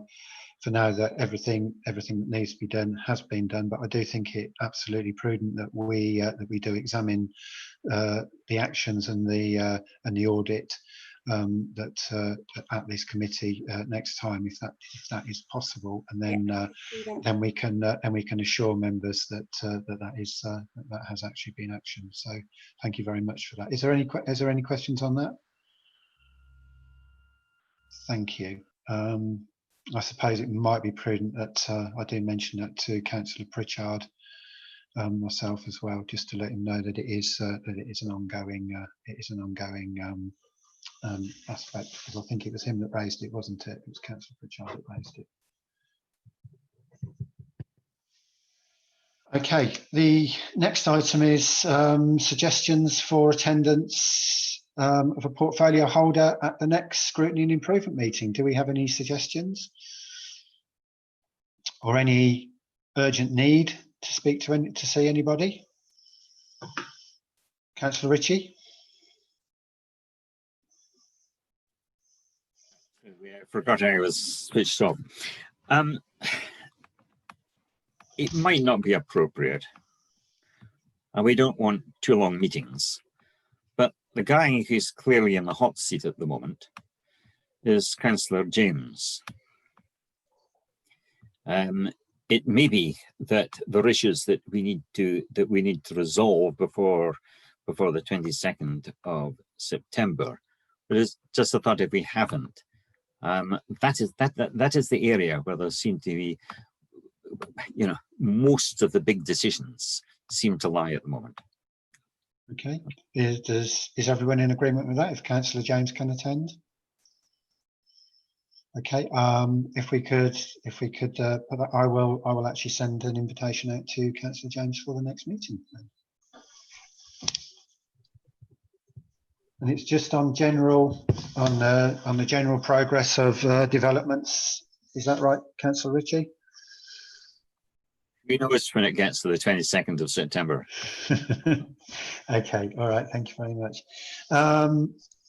Item 12 is urgent business. We do actually have an item of urgent business because, as I understand it, there's been a call-in of a previous decision, which means that this committee actually needs to look at that decision, which was the one regarding the proposal to hand over the Eastern Way site for the building of a new school. So the urgent business here tonight is really to think about when we have that meeting, and if we want to put any parameters in around that. So does anyone have any suggestions on when we have the extra, well, call it the special meeting of the Scrutiny and Improvement Committee? Can I? Of course you can. I didn't. Sorry, Councillor Ritchie, if I've just butted you in there. No. Yeah, I've had a couple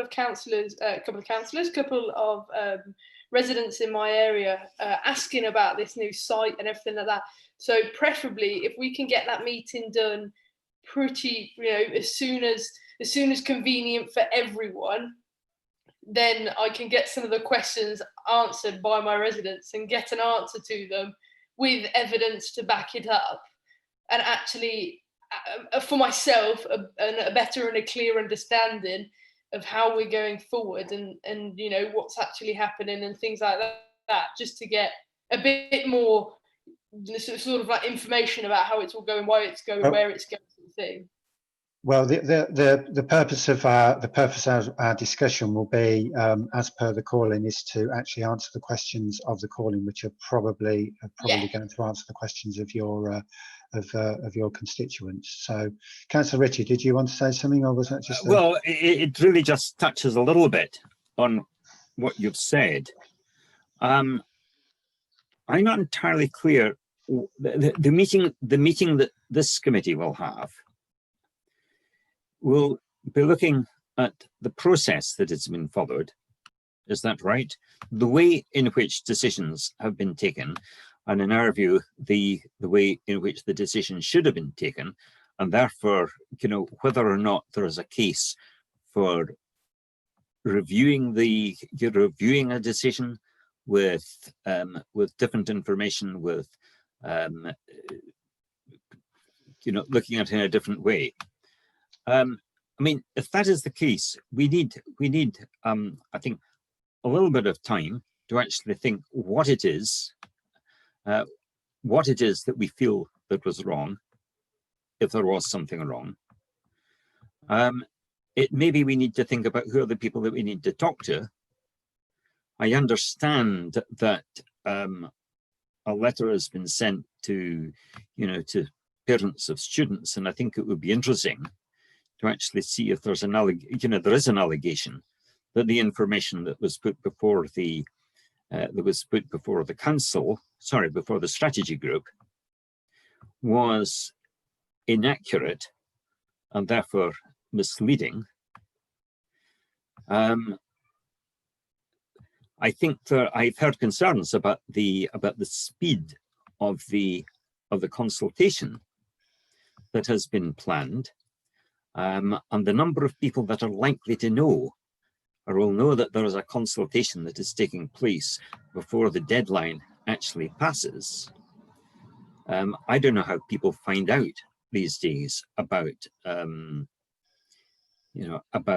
the major consultations that we may have.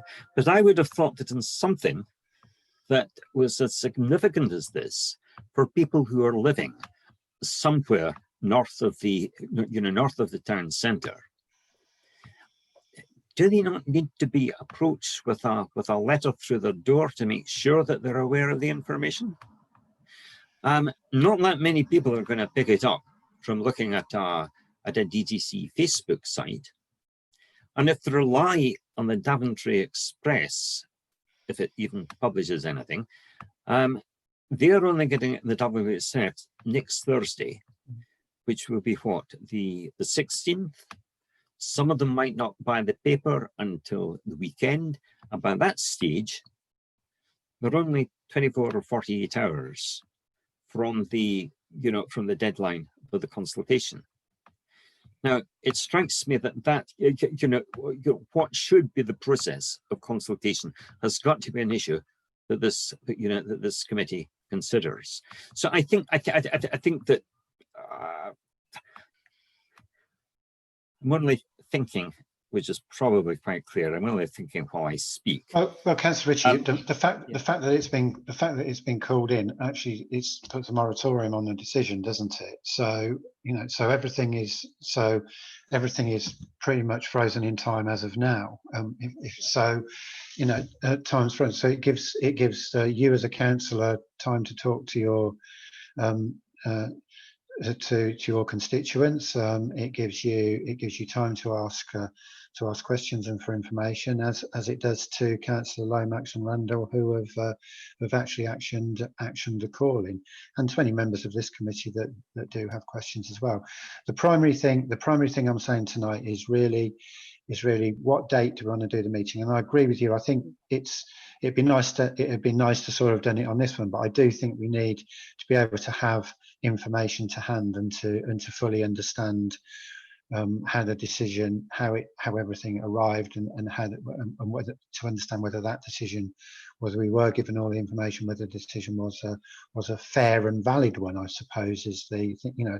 Democratic decisions are democratic decisions at the end of the day. We can't deny that. But if there are issues surrounding them, then yes, we can ask that it's either looked at again, or we leave it to, or we decide that it is actually up to full council to decide whether it goes forward, and leave it up to full council to decide whether the strategy group did make were correct in the information they would get, whether the information given was correct, and whether it was a valid decision for them to put forward a strategy. Because at the end of the day, this decision hasn't been put in place by the council. It has been put forward as a recommendation for council, hasn't it? So, we're not actually in a position where this is going full steam ahead. It's just there for recommendation, and could in theory be thrown out. I mean, at the end of the day, it was a close call at scrutiny, wasn't it, on a casting vote? So there's no guarantee that council will actually see fit to pass this. But the fact remains is there is a call in, and so it's got to go through due process. So I mean, I'm thinking probably around about. I mean, we could actually just put this forward onto the next scrutiny meeting, which is September.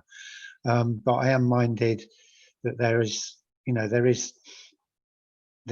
a time element to this, and I'd hate it to be the decision to be gerrymandered out in terms of just kicking it into the long grass for the sake of kicking it into the long grass. I do think, for the sake of democracy and process, that we should look at it as quickly as possible, but in a prudent way and a date. So I'm sort of thinking more sort of towards maybe an August meeting.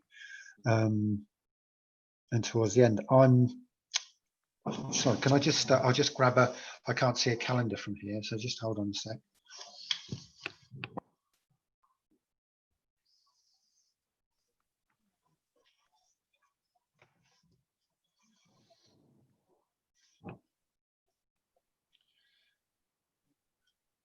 Sorry about that, folks.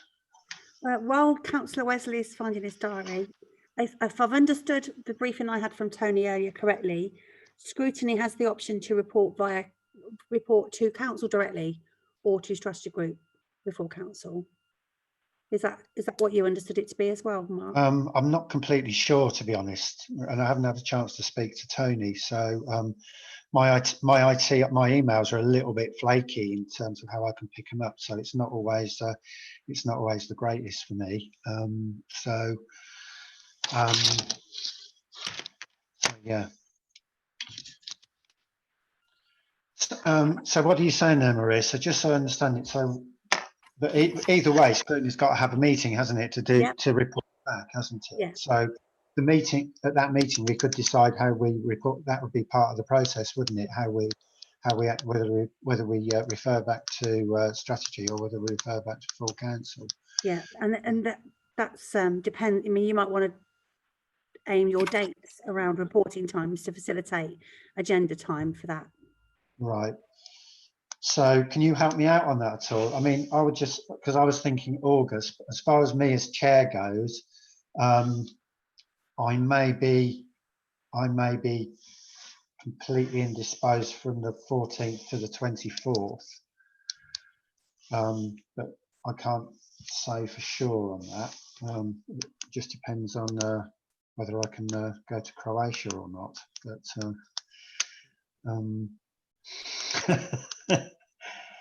we will be meeting via Zoom. If sorry to interject here, and it might be a bit of a silly idea, but if everybody's already got the 22nd in their diary and it all lines up, instead of trying to find a date we can all do, is to save that stress, it might just be best to do it on the 22nd of September. What do other members think? Because I feel like it's going to be quite difficult to line all our diaries up to make another meeting between now and September, because it's not that much time. I know it does get difficult because, of course, we're all there are unitary aspects as well, aren't there? So yeah, you've got unitary aspects. You've got other meetings. We've got, of course, work. A lot of people remotely working, but also travelling to work. I think it would just be best that if we've already got that date set in the diary, wouldn't it just be best to piggyback off that? Okay. Well, if we're here to decide these things, and so if that's your proposal, are we all willing to accept that we actually put it forward to put it onto the agenda of the next meeting? I just throw in a complete curveball. Someone said that time is of the element, because I really don't mind either way. I'm just putting this out there for discussion. Okay. I mean, I would. It was a distinct possibility. I'm minded to do that. So shall we? We'll do that. If Maria, if we could have that on the Catherine, if we could have that on the next agenda, and we can discuss parameters around that.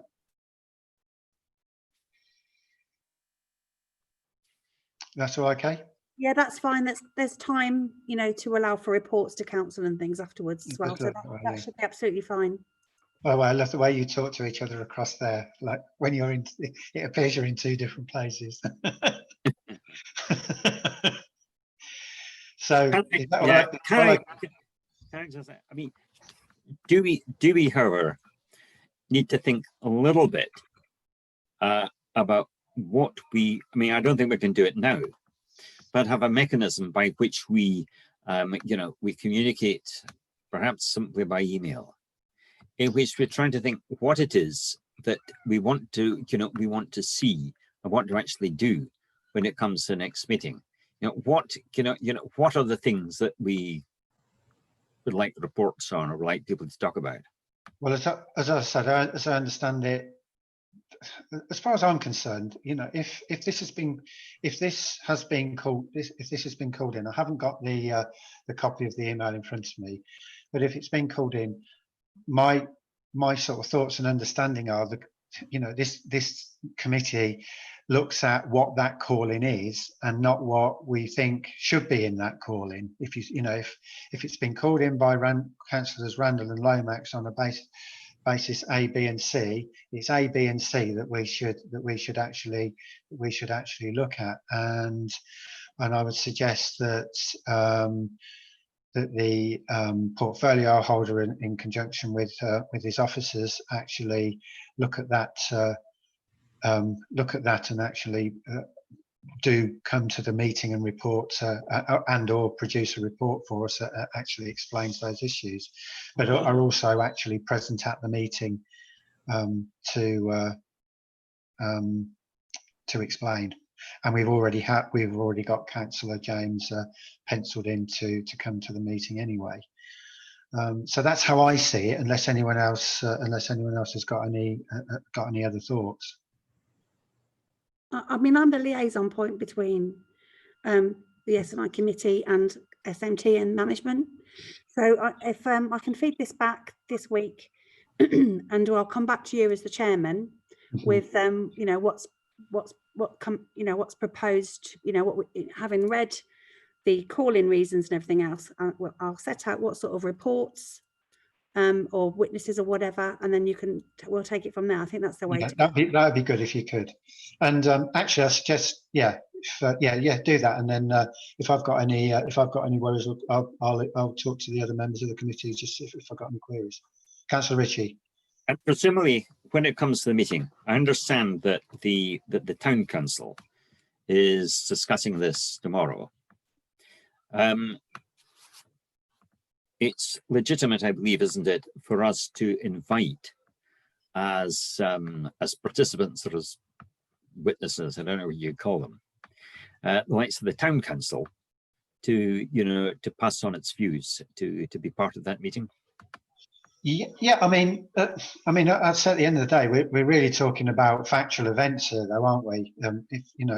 What we don't want is necessarily just long speeches on the fact that there's various views on Eastern Way. It's not about Eastern Way per se. It's about how the decision was. It's about how the decision that was arrived at, and then for the council, if it is a valid decision, to then vote on whether we actually action the proposal from the strategy group. So, I don't really want the town council to come along and sort of say, yes, no, we don't want Eastern Way to be developed at all, because that's not the issue. But they may well have views on why they think it should be developed or not developed. Yeah, and I mean, and I will be attending that meeting as well. So and we'll understand that, and and canvass around local members to see what they think. Obviously, Councillor Randall is also a member of the town council as well, so she'll be doing her canvassing on that aspect. So and as usual, this agenda will be in the public domain, and people can ask questions. People can ask questions if they wish, and contact their councillors to make any points. So, it's no different than any other decision-making process, is it? When it comes down to it, it's just slightly unusual. I mean, I've been on Scrutiny for a few years. I haven't actually had one. I'm not sure how many call-ins there have ever been and when the last one was at the council. I really can't say. I don't think there have been, have there, Maria? Not that I was involved in, and not that I remember, so I don't think so. Yeah. So is that okay, everybody? We all happy with that? Mhm. All right. Okay, well, I think that's that concludes the meeting then, doesn't it? So a big thank you to the officers, big thank you to committee members, and thank Councillor you, Wesley, Councillor Warren and Auger. Councillor Wesley, Councillor Auger's indicated he wishes to speak. Sorry, Councillor Auger. Yeah, it was just before we give the big thank yous. I really enjoyed this evening's meeting. I thought it was well run. It was some good work getting on, and just really appreciate the work you do behind the scenes. And it was good for me to get that exposure this evening. So thank you for your Thank you, members. Excellent, excellent. Thank you. Okay.